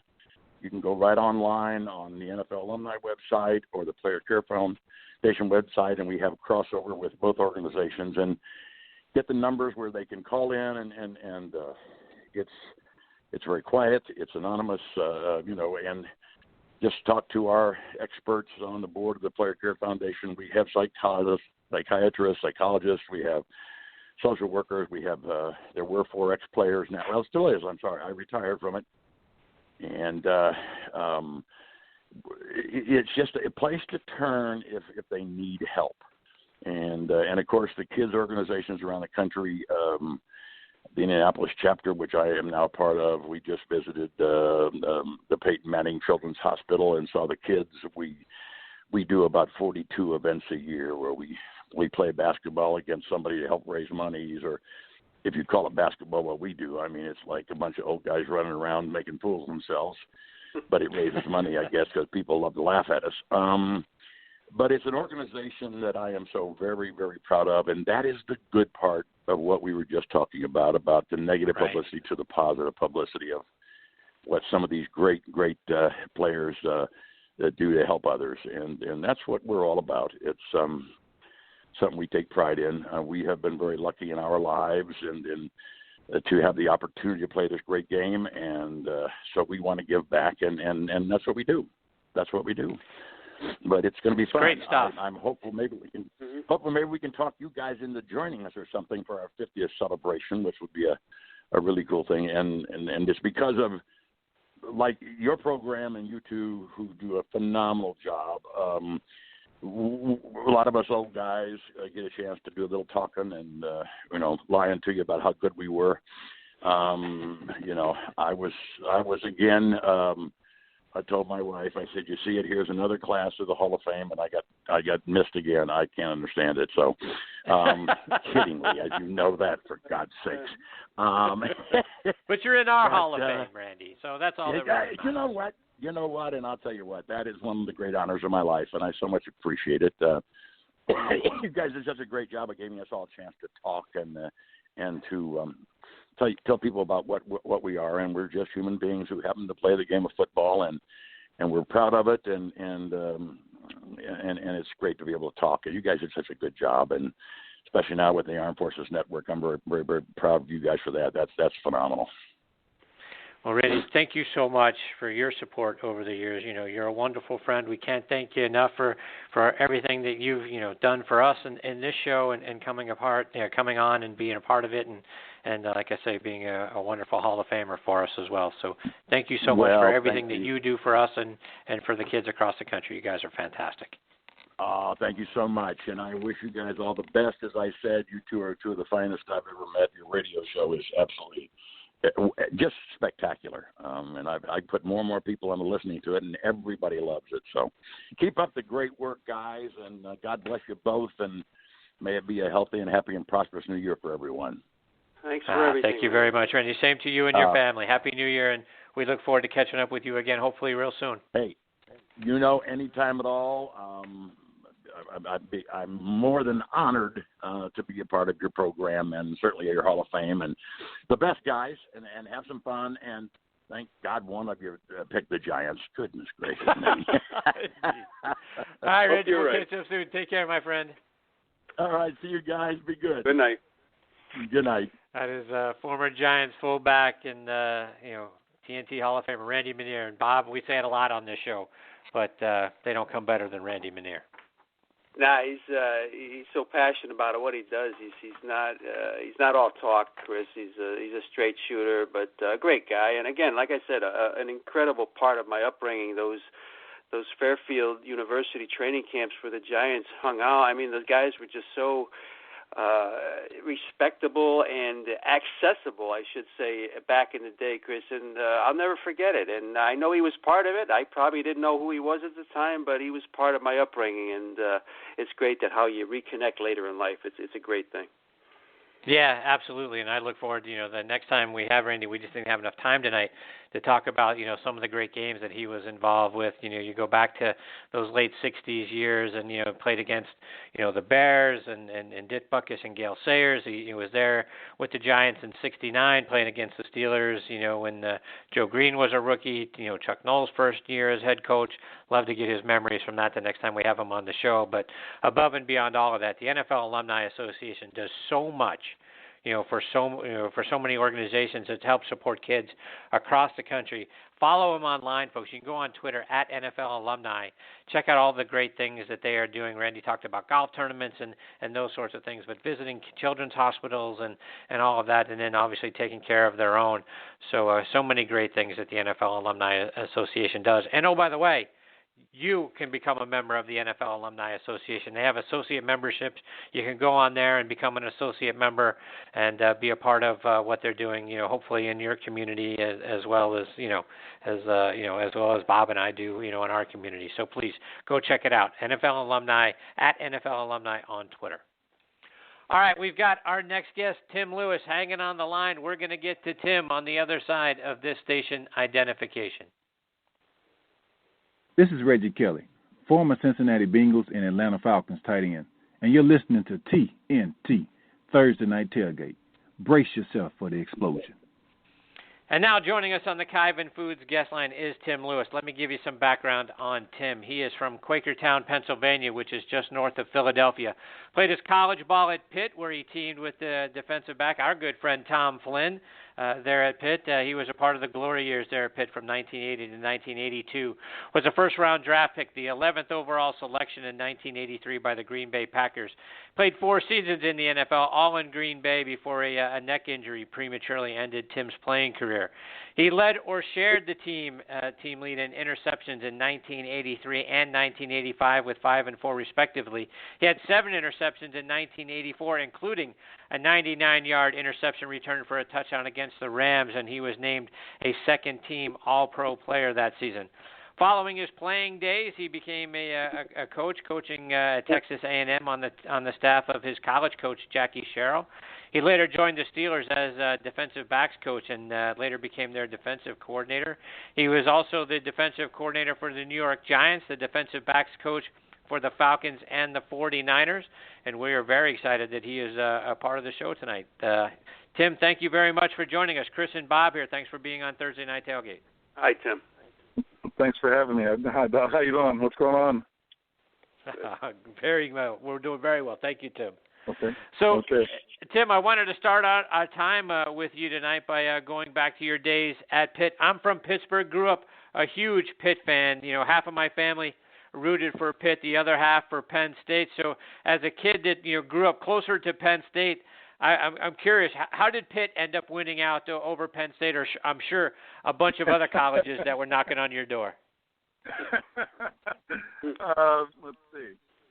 Well, I got a visit by Coach Anderson from Penn State, and I had always wanted to go to Penn State, but he looked at my transcript and said, I don't think I'm going to be able to get you in. So about an hour later, a guy named Joe Moore came to a basketball practice. I was practicing basketball, and he looked around the gym and he said, it must be you.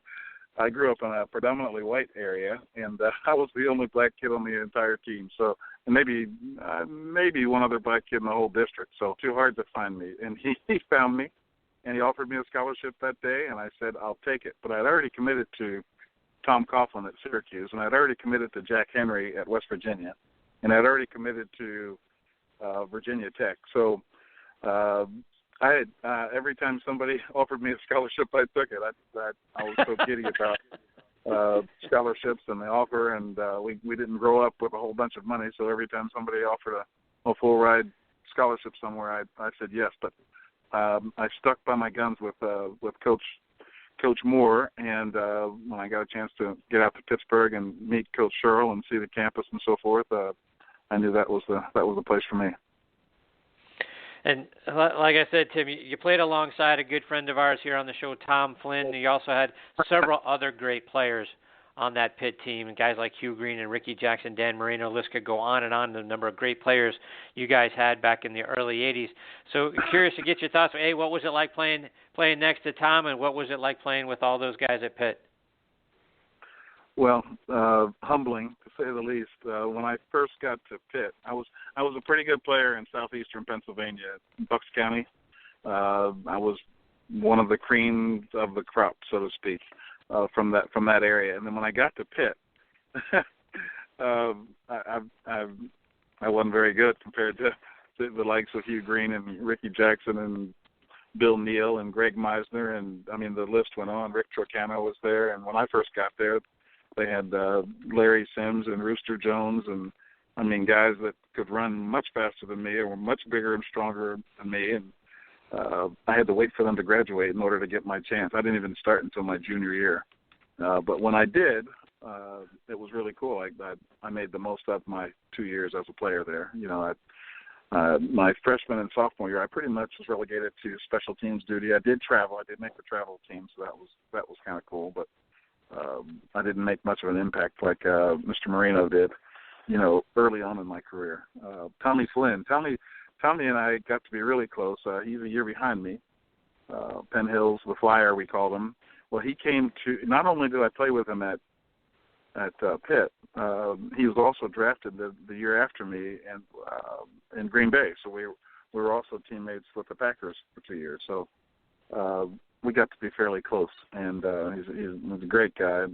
I would love to be closer to him and most of the guys that I went to school with, but unfortunately with all the travel and, you know, my career and kids and all that wonderful stuff, I've kind of gotten away from some of the guys. I do keep in touch with Dan Short, you know, from Aliquippa, and I keep in touch with Michael Dogwoods. He was my roommate in college, you know, from Natchez, Mississippi. And when I would, you know, I've been in the NFL now 21 years, so I would go down and visit the Saints every now and again when we got a chance to play them, and I'd see Ricky Jackson on the sideline and give him a big hug if I could get my arms around him now.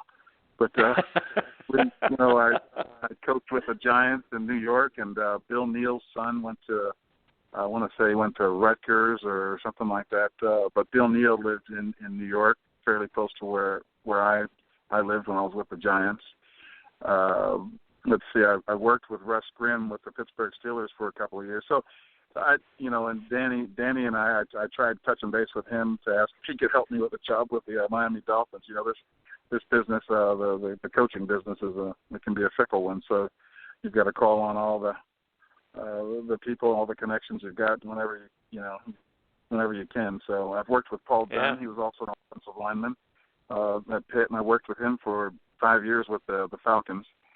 So the list goes on and on. The bottom line, Chris Dolman and I live in the same development here in Atlanta. I live in Atlanta now. So Chris Dolman lives here, and Dexter Edmonds lives here, and there are a number of guys all over the country that I run into, all through football, all through my job. Or former Pitt players that I run into all over the country. So, Bob, questions for Tim? Hey, privileged to speak with you, Tim. And hey, Bob. Those old Green Bay Packer teams, Tim, I love to follow them, and especially the ones in the 80s. Here you are, that 83 draft, Tim, of course, Elway, Dickerson, it was a great draft. And here you are, first-round pick. You're going to a legendary franchise, Bart Starr, legendary coach. How was that transition, Tim, and what players on that team? I know there was guys like Eddie Lee Ivory and James Lofton. Was there any guys on that team who took you under their wing, made the transition to the NFL pretty smooth? I would say James. James and I are still friends to this day. I write to him. We're friends on Facebook, and we're friends. We'll give each other calls. He's done a lot of TV. He actually was a coach for a while. He coached the NFL, called me, a long time ago when I was with the Steelers, and I advised against it, but he got into the coaching business, and I think he was on a couple of teams, and he since then does, I think he did some TV, he did radio, he may just be doing that, but I know he and his wife, Beverly, are still together, and they live out in California. Mike Douglas and I are still very close. He tried to talk me out of coaching, and told me that I should open up a gym, and it's much. He told me all about the hours that he works and how much money he makes and all that wonderful stuff. So Mark Lee and I are very close. So the guys that really took me under their wing, I'd say James. Mike Douglas was an outside linebacker from San Diego State. Mark Lee was the other corner that I played with. He and I are still very close. Just got a nice message from him today, about looking for a job. I didn't have a job in the NFL this past season, so I'm looking very hard right now at all the different openings and all that wonderful stuff. So Mark just called to wish his, to give me some good prayers and wishes about getting back in and getting back into the business of coaching. And that was really nice of him today. But Mark Lee, a corner from University of Washington, Lynn Dickey, our quarterback, he would share with me, sit next to his locker was next to mine. So he would sit and talk to me about, what he saw in practice on a certain day, hey, you're giving this away or giving that away. I know when you're playing zone. I know when you're playing man, and he'd just give me a couple of tips and so forth. Jan Stenerud was to my other side, so that was really cool. And he'd sit there and have a cigarette, which shocked the crap out of me, but right there in the locker room, just light up and just sit and talk to me in his not broken English, but with a wonderful accent, and it was fantastic. But I would say Ezra Johnson, a big defensive lineman from Morris Brown College, he lives here in Atlanta. His wife Carmen and Ezra took me under their wing, and they are still good friends today with me. My brother works for the Kansas City Chiefs, and of course John Dorsey is their general manager, and Dorsey and I got to be really close while we were in Green Bay. I was a big golfer, and he was a big golfer, and we'd go to all the different little Packer Hall of Fame golf outings and all the little celebrity tournaments that they had. That was really neat. So I would say those people I got really close to. There are a number of other guys. Of course, when you're on a team for 4 years, you get really close to a lot of people, but I would say those people I spent most of my time with. We talked earlier in the show, Tim, about the possible weather in Green Bay this weekend. Typical January, possible single digits or whatever. Right. You grew up in Right. Pennsylvania. I grew up in New England. I didn't have to play in it. What is it like I can't say you could ever get used to playing in that, but can it be an advantage for the home team? Is there guys that just can't play in this kind of weather in the NFL, Tim? Can't play or won't play. Well, they can't good play, point. but I think some guys choose not to. They don't. You know, the bottom line is, it can affect people adversely, and yes, it does, no doubt. When it's minus 20 degrees and the wind is blowing and there's snow and there's sleet and ice, some guys that are used to playing, say at Florida State, you know, that it's typically 70, 80 degrees, and sometimes they have problems with it, sometimes they don't. You know, it's not to say that everybody that played at Florida State has trouble with weather, but I'm just saying, if that's what you're accustomed to walk into the frozen tundra and to think, no big deal, I'm going to go out without a shirt on, without a long sleeve shirt, and I'm going to brave it. I'm going to show everybody I'm really a tough guy. Well, no, that won't happen. That won't happen. It's going to affect you. You just got to figure out, how you're going to let it affect you. I had a guy. Tim, you were my first year in the league, 1983. My birthday was is December 18th, and we had a game against the Chicago Bears that day in Chicago, and that was the coldest I had ever felt a day of football. And I remember Coach Starr.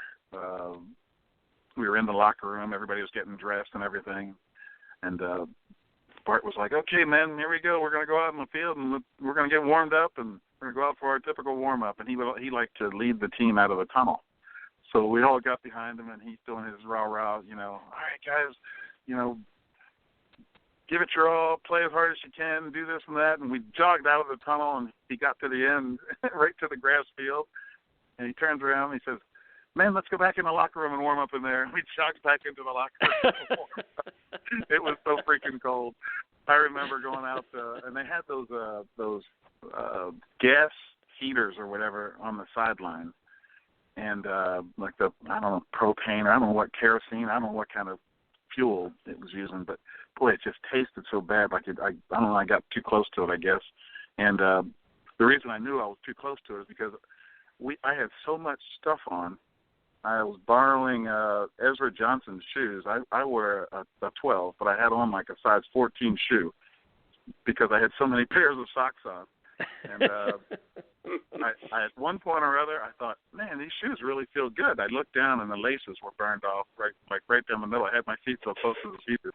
I was so freaking cold. But I remember my face feeling like it had frozen, like just stiff. And they were putting petroleum jelly on us and everything to try to. I mean, it was back in the good old days. We actually the little thin gloves that they use now.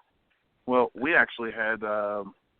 Like scuba dive gloves, like the big old neoprene scuba dive equipment, and that's what we were wearing. And I mean, my hands got so cold. It was. I said to Willie Golf, I said, "You don't hit me, don't block me, and I won't tackle you hard. I'll just push you out of bounds. How about that?" So let's just make golf.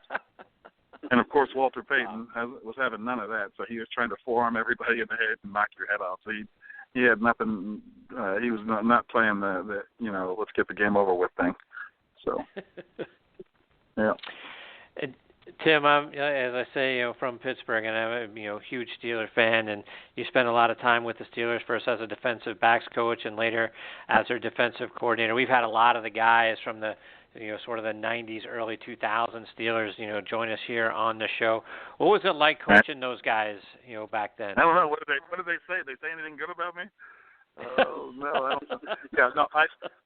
I'll be honest with you. So when I started in 1995 as a secondary coach, and I just lucked into it. Fortunately, Coach Cowher, Tom Donahoe, Mr. Rooney, they came over to the University of Pittsburgh and picked me And that was really cool. The best thing that ever happened to me in my entire life. You know, it's fantastic. Other than the birth of my kids and all that stuff. But the bottom line from a football perspective or sporting perspective, best job I've had and best place I've ever worked, and really just fantastic people in the organization. Okay, so the players. I remember we go to Latrobe, and that was before they built the really nice dorm that has air conditioning and so forth. We were in the dorm that didn't have air conditioning. But I remember our first staff meeting and our first practice, 2-a-days, and I'm gung-ho, rookie coach. They didn't have the coaching sessions and all that stuff that we have during the off season now. So when the players were off, they were off. So I didn't really get a chance to see Rod Woodson until he wasn't there every day, and in the summer.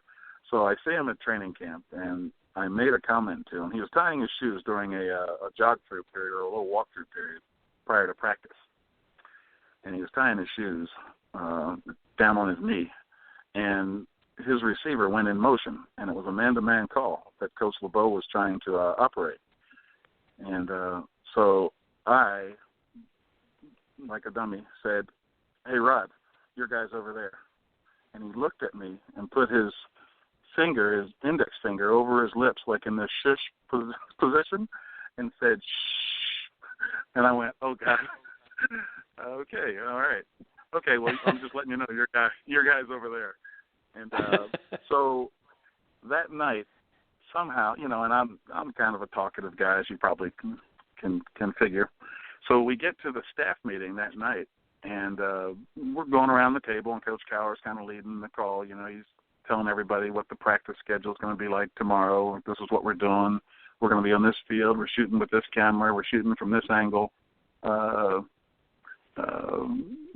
We're going to run this many plays of this many plays of that, this many plays of this. Okay, anybody got any questions? Okay, meeting's over. Hey, Tim, I need to see you. So I stay by. He puts his feet up on the table. He says, "Hey, just relax. This is not bad or anything, but hey, I know what Rod Woodson and Carnell Lake and Darren Perry are going to do when the game starts. So you don't have to spend a whole bunch of time coaching them. But worry about Willie Williams and Deion Figures. Coach those guys. Coach Myron Bell and coach those guys. But don't spend a whole bunch of your time worrying about the really good ones." So wow. What I learned right off the bat was you can learn a lot more from the great players, and I did, than you can by telling them what to do. The good ones that already know, you can only screw them up. So I was really fortunate. I was really fortunate early on to get guys the caliber of course, Hall of Famer Rod Woodson and Pro Bowl player Carnell Lake. I was really fortunate to have that as my first assignment in the NFL, to coach guys that knew more about the defense than I did. Wow. To be around Greg story. Lloyd and Kevin Green, and to be around Levon Kirkland and Joel Steed and Chad Brown. I mean, the list goes on. We had Pro Bowlers pretty much at every position. So guys that were very highly thought of around the league and on our team and in our system. I had to, the best thing that I could do is just sit back, relax, enjoy the ride, learn, listening to Bill Cowher, listening to Chan Gailey, listening to David Culley, Marvin Lewis, Dick LeBeau, John Mitchell. I mean, it was absolutely insane, the people that I had to mentor from and the players that I had to learn from. So, again, like I told you, the Steeler operation and the setup, the way that we did the draft with Kevin Colbert and Tom Donahoe, both were, they're different people in different times, but very similar with regards to, philosophy, just let the coaches coach, players play, everybody gets a say in what we're going to do, everybody gets, it's all about the Steelers, it's all about the team, and I cherish those days, and I remember them very well, and it's been, I was there for 9 years, 5 years as a DB coach, like you've already mentioned, and 4 years as a coordinator, and I don't think I've had anything close to that that experience since leaving, since 2000 and I can't remember when I got fired, 2003 or something like that. So it was fantastic. Tim, before we let you go, let our listeners know, how can they stay up to date with the things you're doing, whether it's online or over social media? I try to stay low key. I am on Facebook. My wife made me jump on Facebook, so I do that. Social media, I don't do Twitter. I leave that up to our president-elect. And then I do, and I don't do Instagram. So I'm just a Facebook guy that just tries to keep the family and friends updated on what the kids are doing and where Sean and I are living now. It's been an adventure. So. Well, Tim, thank you so much for taking time out of your night to come and be a part of the show. I got 1,000 questions. I'm sure Bob's got 1,000 questions. We'd love to have you come back and spend some more time with us because you're fantastic. Love to pick your brain a little bit more. Oh, let's do it. I'm up for it. I appreciate that very much. I don't know how much with the concussion protocol and all that stuff. I don't know how much my brain's left, but we can delve as deep as you want to. I appreciate that.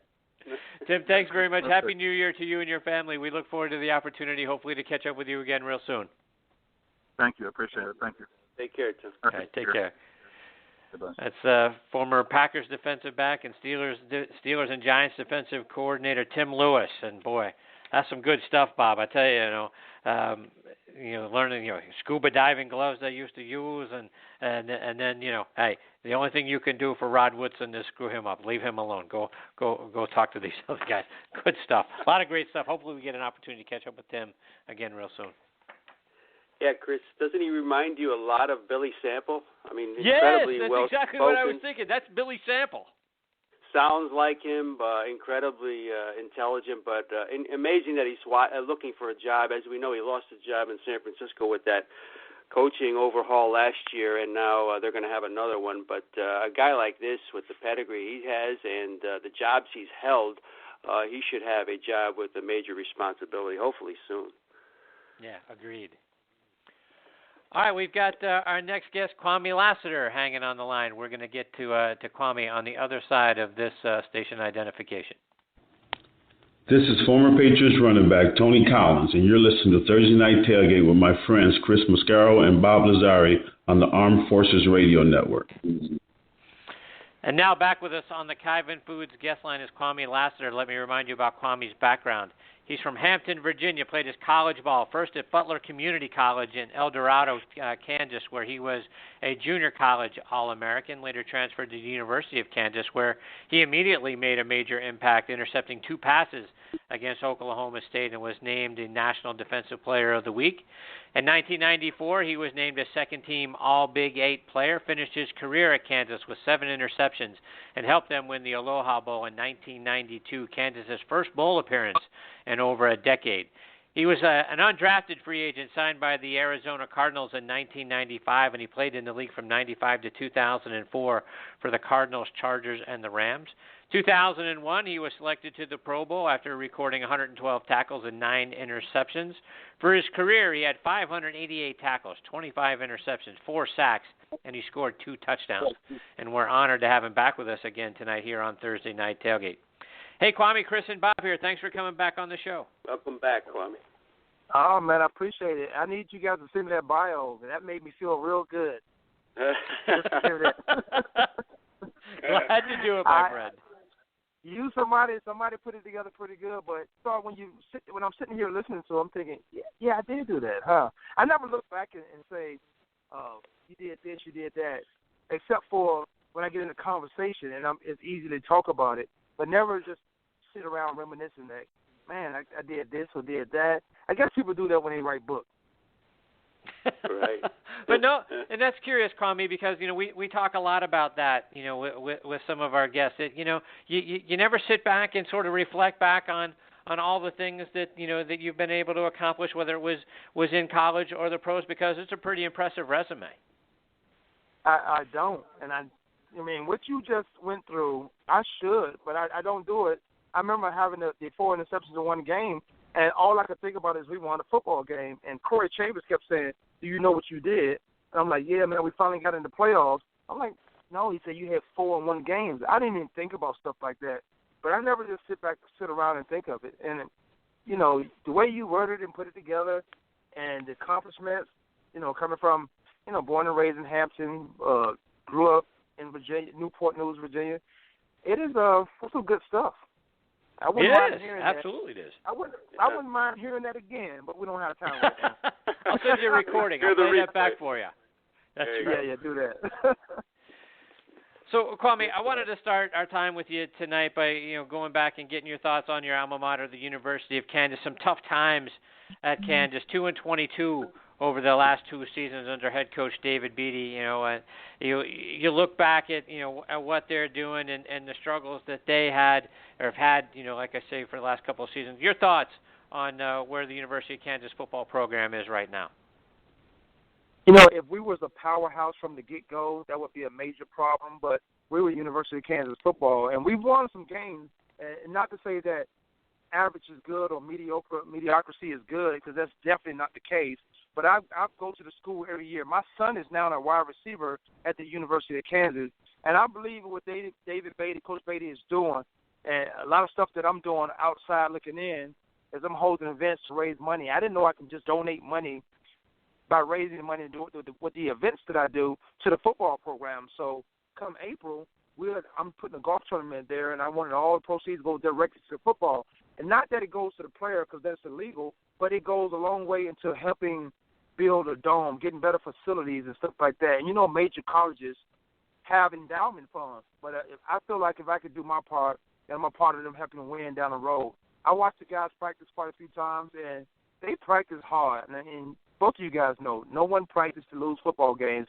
It's just you don't have the pieces of the puzzles in place yet to consistently win. They've been up in a lot of games and teams, but they never found a way to how to finish the games. And that's been a problem over there. But I think they'll get it together. And, you know, if you look back over this season, 2-10 this season, but they beat Texas along the way. Does that take some of the sting off when you're able to go out there and beat a longtime rival like Texas when you look back on the season? It does, but Texas is not what they used to be. But if you trying to play against a ghost and you say, "Oh, we beat Texas," then that propels you to do the right things, and coaches can use that as motivation. But I wouldn't let that be the end-all, be-all that we beat Texas. Again, they're not what they used to be. You should beat Texas every other chance you play them because they do get some of the most superior athletes in the state of Texas and recruits that's coming from around the area. But Kansas needs to start getting those recruits to stay at the university that's born and raised in Kansas. Most of those guys are leaving the state, and I got a blueprint for that. You know, you hold a luncheon for all the high schools over there. You let every high school student know they got a place to go at the University of Kansas, and that's how you get those 3 stars, 5 stars, 4 stars. And I'm not really a big fan of stars, but they are what they are. And you get some of the top athletes to stay at the program. Bob, questions for Kwamie? It's great to speak with you again, Kwamie. And your indoctrination into the NFL was under Buddy Ryan. And up here in the Northeast, Kwamie, we've heard a long time, of course, about his son Rex and everything. But Buddy at the time, his last year as a Cardinal coach and known as the defensive guru, what was your impression of him, Kwamie? Good, bad, genius? Tell us about Buddy Ryan. 1, I would say genius. 2, I would say good. And I say good because that's the first time somebody ever said, you either do this way and you can stay here, or if you don't do it this way, you're gone. There was no in-between. I didn't have to guess what Buddy Ryan wanted from me. I knew exactly what he wanted. And most times you see a lot of top athletes on a collegiate level, coaches will coach them through another player, through their backup. And I thought, that's improper. You're never going to teach a guy the proper way to be accountable to what he's supposed to do, he or she's supposed to do. And Buddy Ryan didn't leave any guesswork. You either do the job this way or you're going home. And I could appreciate that because it focused you up every day. And I was around some veterans. I came, like you said, indoctrinated to the league with Buddy Ryan being the head coach here at Arizona. I came to a team full of veterans, though. On the defense, we had a lot of guys, a lot of name guys, but those name guys play. You see a lot of teams that got these name guys, but all they're doing is collect a check. But my experience with Buddy Ryan and coming to a veteran team, it was awesome. I wouldn't trade it for the world. If I ever write a book, it'd be that bio you just went through before the start of my interview and talking about Buddy Ryan. That's great stuff. And of course, we know that you played the majority of your career for the Cardinals, Kwamie, and looking down some of those teammates you play with, just tremendous names, like you said, your guys like Simeon Rice and Aeneas Williams and Michael Bankston. I can go on, and just wondering about over the years, I'm sure you've kept in touch with a lot of these guys. Who are the guys that really made the transition to the league good for you and became really good friends after football was over? You mentioned one. You mentioned all those guys you just mentioned. Aeneas Williams, I still talk to him. The Super Bowl is coming up. I'll see him at the Super Bowl. Every time there's an NFL event, because I'm still employed by the NFL through the Legends community, and we can talk about that in a little while. But Simeon Rice, I see him from time to time. Michael Bankston, I see him every day. Michael Bankston came on my show Tuesday. He was my guest host. He came on, so we still keep in contact. Ron McKinnon, you have Eric Hill, one guy in particular, and Steph Joyner. I had quite a few guys that was instrumental in showing me that this isn't college anymore. Right here, you got to learn how to watch film. And when you watch film, you got to learn how to pick up the things that's going to help you to transition from film room to practice, from practice to the game, and then be successful, consistently be successful at what you've seen and done, and how to watch football and how to watch tape. Kwamie, get your thoughts on the Cardinals this season. I don't think a team this year frustrated Bob and I more than the Cardinals. We both had them going to the Super Bowl, and when you look at their stats, it just doesn't make sense to me why they were losing. I mean, their offense finished ranked in the top 10 in total yards and in passing yards. They were 6th in average points scored per game. Defense had a good year, 2nd, in total yards allowed, 4th in passing yards. And yet they end up under 500. What went wrong this year in Arizona? I was baffled just as much as you guys were. As you mentioned, the offense number 9 in the football total offense, and then you have a defense that's ranked number 2 in total football. You have a football team in the conference. The conference not as strong as it should be, but you have the 49ers, the Rams, and Seattle, and the Cardinals finished 5-1-1, and they're not in the playoffs. What I noticed at the beginning of it all was the offense never gelled. They never clicked. And that is a part of the game where when you talk about all facets, that they need rhythm. And I thought the defense came out and played. Any defense in the National Football League can come out and be sustainable by reaction. That's a reactionary position. It's a reactionary unit. They can come out and get it done if they ran 4 basic plays. But then the offense needs the football to get into the rhythm. The Arizona Cardinals football team never got into a rhythm, and then you hence the turnovers. The most disappointing part about it all was the special teams. The special teams let us down with 3 to 5 games, and just missing field goals or missing tackles, letting guys bring the football out of the end zone off kickoff returns, getting substantial yards, having the ball on the 40 or the 50.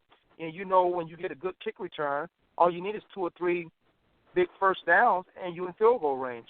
So special teams didn't do their job as far as kickoff coverage. They didn't do their job as far as field goals and the field goals percentage. Then they came on late on the year, and it was disappointing to see how great they were or how good they could be later on in the year, because where was that in the beginning of the year? All you need was 3 to 5 games and play a little stronger, a little tougher, definitely a lot smarter in 3 to 5 minutes of the last 3 to 5 games, and they will be in the playoffs. And Kwamie, as we look ahead to next season, right? Carson Palmer, he just turned 37 back on December 27th. Larry Fitzgerald had another great year, 1,000 yards receiving, led the NFL with 107 receptions, but he'll be 34 by the time next season starts. Do you think the Cardinals' offense, you talk about offense letting, not really being as good as it could have been, do they have one more run in them, or is it time that the Cardinals start to got to look at retooling, whether it be a quarterback or wide receiver? Quarterback and receiver, I think, is solid enough for another year or two. I really do believe that. You talk about the age of Carson Palmer being 37. He's a quarterback. He's not being touched as much as he should be, but if the Cardinals want to be successful, they have to fix that offensive line. That offensive line has to be fixed on both ends of the center, and it has to be thorough. You cannot let your quarterback be thinking that, do this guy have my blind side? Do I have to step up in the pocket? Now, you have to do what you're supposed to do as a quarterback, but you shouldn't have to worry about that on every play. When you have dynamic receivers in John Brown, Larry Fitzgerald, as you mentioned, J.J. Nelson, you have Tate over there. They lost Michael Floyd to some off-the-field issues, but when you have a season the way you have it, we normally see guys get in trouble off the field because the season is not what it should be. No one's focused. But they have to retool their offensive line to have some success. I think Larry Fitzgerald will come back because of the season they had. Carson Palmer definitely is coming back because of the season they had. What they need to do, they're going to lose some guys through free agency, but the most important thing to do is what you have over there. If you could keep some important pieces to the puzzle, fix that offensive line so you can move the football up and down the field. And Kwamie, it's interesting you mentioned Michael Floyd. It's kind of funny. I saw David Spade, who's from Arizona and a big Cardinals fan, talking about he's never seen a guy profit more from a DUI than Michael Floyd has. Gets arrested, passed out allegedly 9 times, gets released by the Cardinals, then picked up by the Patriots, and now he's playing on the best team in football. Your thoughts on the situation with Michael Floyd? I am a fan of a second chance, but I'm not a fan of a third, fourth, and a fifth chance. You got the privilege to play in the National Football League. You got to. What is your adversity level? When there's adversity, what are you going to do? Who are you? I need to know who you are through those situations. And if we're talking athletics, I can find that out during camp, during practice, during games, how does guy respond to different situations. I am not a fan of him being rewarded, and I call it a reward, going to the New England Patriots after doing what he did with the Cardinals. He had a down year. He doesn't realize that. I think his frustration was it came to the end of his rookie contract. He thought he should have been signed more often. This me speculating on the outside looking in. But you have to do – you can't have 1,000 yards one year and then 400 another year. A year later, you got to at least be close to that 1,000 yards for me to say, okay, this is his rookie contract. He's going to get better. We put him in situations to get the ball. And when they did throw him the ball on big plays, I've seen them drop it. I have a huge problem with guys being rewarded for something bad they do than any other citizen would have been in major trouble for. Mm-hmm. Kwamie, one more before we let you go. And you've started a great foundation dedicated to bringing awareness to sickle cell anemia and living a healthy lifestyle. You mentioned your son playing for Kansas.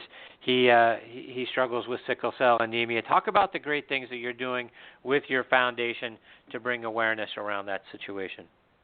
I appreciate that. I love what we do for the foundation, the Kwamie Lassiter Foundation, which started benefiting education, and that started with the Talco Foundation that I put under the umbrella of the Kwamie Lassiter Foundation.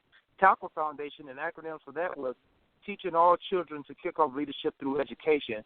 I want kids to be more motivated. I want kids to – there are some kids around the valley here in Arizona, and it's not predicated in Arizona. I would go anywhere if I could feed somebody to get them focused and ready to be educated. What can I do for the teachers? How can I help a student to be more motivated to learn? And from that, I put that under the Kwamie Lassiter brand, which is also predicated on health and awareness. And you mentioned sickle cell. Sickle cell is one of them. My son has sickle cell disease. I didn't know I had this trait until I had a son. And then I make sure everybody who has the trait, they're aware of what the possibilities are. If you have the trait, don't mate. I can't argue with who you love. I won't debate about who you love and you want to bring a kid into this world, but be ready for the consequences that possibly could happen to you.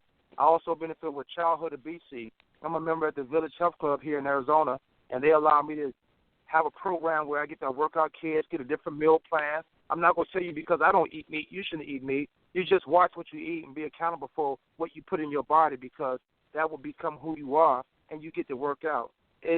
Everybody around the world, when you see a kid smile, there's something in you that makes you smile and you feel good about it. And that's what I want to do. We did December 19th, we did a toast for Todd and Dave and Buster's. We partnered up with those guys, and we had a celebrity bartending, and that's always fun. So we get people to drink, and they get more money. We make sure they get home safe, and then we get to donate to the Phoenix Children's Hospital, and everybody wins. That's great stuff, Kwamie. How can our listeners stay up to date with all the great things that you're doing, whether it's online or over social media? Well, you can go to the Kwamie Lassiter Foundation.org, and my social media on Instagram is iKwamie. On Facebook is Kwamie Lassiter, I believe. And I'm having fun with it. I'm having fun with the social media. You can also hear me on NBC Sports Radio, AM 1060, NBCSports.com if you are out of the state. And it's from 7 to 9 every morning. The show is called Unplugged. And I'm out here. I'm having fun. And you can reach me through all those social media networks along with my foundation. That's at Kwamie Lassiter Foundation.org and iKwamie on Instagram, Kwamie Lassiter on Facebook. And I think it's Kwamie Lassiter on Twitter also. I got to get my numbers up. So tell all your listeners, go sign up. Absolutely.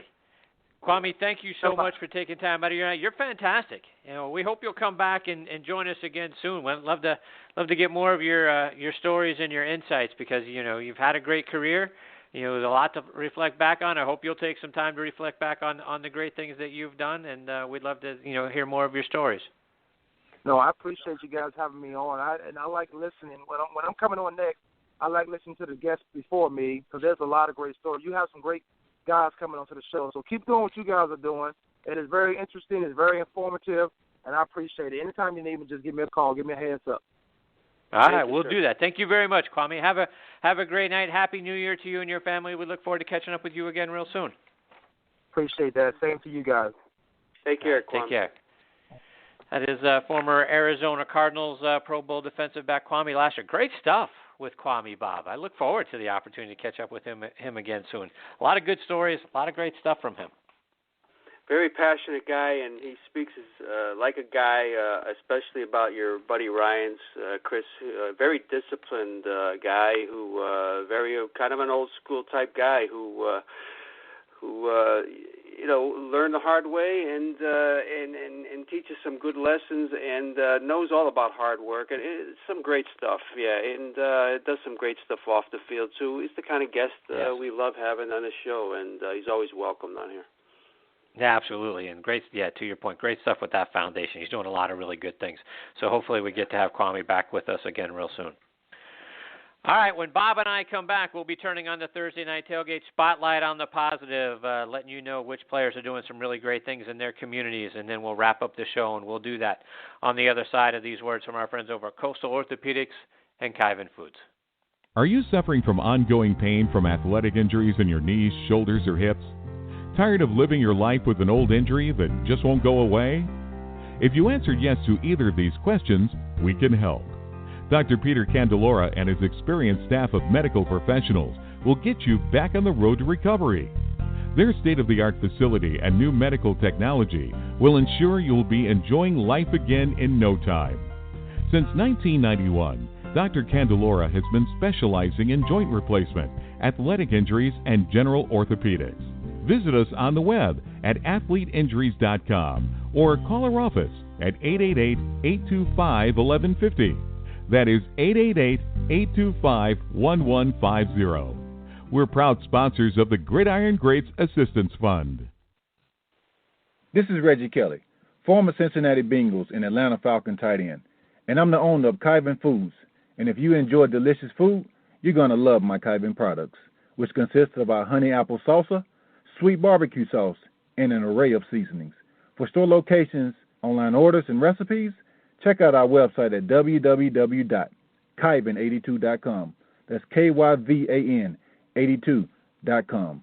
One taste, and you'll appreciate the goodness. Hey, welcome back. This is Todd Washington, two-time Super Bowl champ, offensive line coach for the Baltimore Ravens, and you are listening to Thursday Night Tailgate with my boys Chris-Mascaro and bob-lazzari on the Armed Forces Radio Network. Go get them, guys. Hey, we're back here on Thursday Night Tailgate, and we're turning on our spotlight on the positive. Bob, who are you spotlighting this week? This is a great one, Chris. This is a great time of the year because of the NFL Man of the Year, all the new nominees, and we always say that so many guys have done so many good things, and none of them really stand above the others because they're so involved in so many things, especially these nominees, Chris. But I was reading about Joe Thomas, the lineman of the Cleveland Browns today, and what he's done, and my goodness, without sounding corny, it almost brought tears to my eyes how much good this guy does and how many things he's been involved with. Chris, this guy, of course, 2007 draft pick. I think he's played every snap of his career, started every game, and so he brings that same devotion to the off-the-field stuff he does. And again, he's one of these guys that spreads it around, Chris. He does a lot. There's a lot of things he does that go under the radar screen, but some of the ones that we know about. There's a Cleveland Kids organization, a resource center. He individually contributes a lot of money, does a lot of grassroots kind of educational stuff.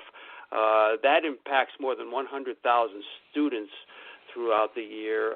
He's done a lot around the holidays, of course, which a lot of these guys do. There was a Deck the House event. He was a lot of things he did. That was recent. Also very involved, Chris, in Animal Protective League of Cleveland. That's something dear to my heart, which I get involved with once in a while. Joe does a lot with that. You can go down to the Greater Cleveland Food Bank. You'll often see him. He did a lot of purchasing turkeys this past year, and he's involved in the annual golf tournament put on by the Cleveland Browns Foundation, Chris. And you'll often see him in the off season. Goes under the radar again, but visiting a lot of children's hospitals, and he does a lot also. And we can't even get into this, but he has in his hometown in Wisconsin, he's very involved in a lot of different causes. So I can't even tell you. I've only mentioned maybe a fifth of the causes that I'm aware of that he's involved. But my goodness, not too many guys are more deserving of the NFL Man of the Year award than Joe Thomas. So man, great shout out to him. Great guy. Yeah, no, that's fantastic stuff, Bob. And, Bob, I'm going to go up the road just a little bit to my hometown, to Pittsburgh. I'm going to put the spotlight on Steelers wide receiver Antonio Brown. And a couple of days before Christmas, Bob, Antonio wrote a check for $100,000 to Children's Hospital of Pittsburgh so the kids there could have a wonderful Christmas. Antonio was quoted as saying, what a wonderful time of year to give back. It's a blessing for some kids who, might be in an unfortunate situation. He said, I can't fathom any of my kids having to be in that situation, just making a positive contribution to give back and to spread love to kids in the Children's Hospital. He also made them a beneficiary. He had a summer softball game that he held to raise money, and it was to benefit the Children's Hospital as well there in Pittsburgh. So less fortunate kids, Bob, based on their health and their situation, are things that Antonio says, are near and dear to his heart. He went on to say, I have more things that I want to be able to do and give back in a positive way to beneficiaries in his community, both where he's from and then obviously there in the local Pittsburgh community as well. So we can look for more and greater things from Antonio Brown. But kudos to him for going out and getting more involved in the Pittsburgh community and helping kids in the Children's Hospital, particularly, over the Christmas holidays. So kudos to him for giving back to them and to help them have a much better Christmas than they might otherwise have had. So great stuff from Joe Thomas from the Cleveland Browns. Great stuff from Antonio Brown of the Pittsburgh Steelers. Bob, two guys doing a lot of really good things. And these are the guys to put the focus on instead of the aforementioned knuckleheads that we did have to mention tonight for discussion purposes. But these are the real guys that fuel the show, as you know. Absolutely right.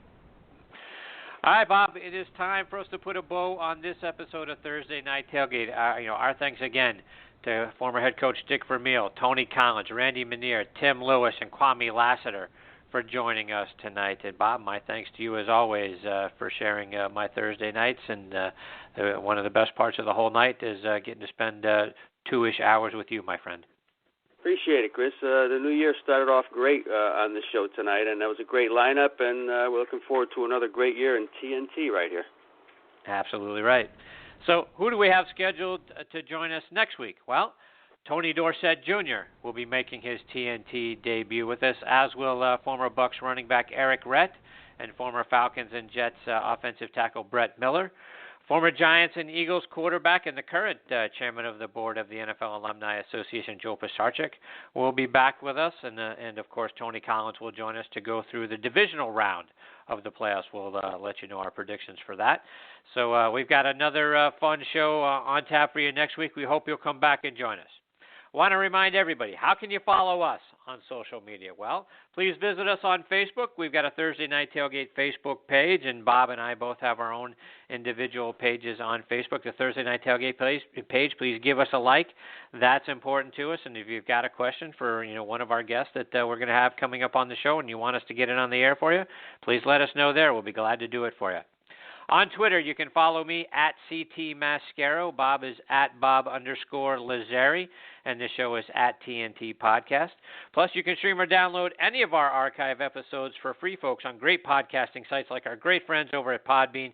We can't thank them enough for continuing to have us as a recommended show, where you can find us on their banner ads, and we're on their mobile app there as a recommended show as well. Can't thank them enough for their support. It has been fantastic. And if you're looking for great podcasts across any genre, Podbean is the place you need to go. You can follow them online at Podbean and podbean.com as well online. So you can also find us. We're all over the net. You can stream the show if we're on iHeartRadio, TuneIn, Blog Talk Radio, Spreaker, Stitcher, Audio Boom, Player.fm, SoundCloud. So if you got a favorite app and we're not on that one, please let us know. We'll try to get on there for you. But most of all, please join us over on Podbean. They've been so fantastic to us.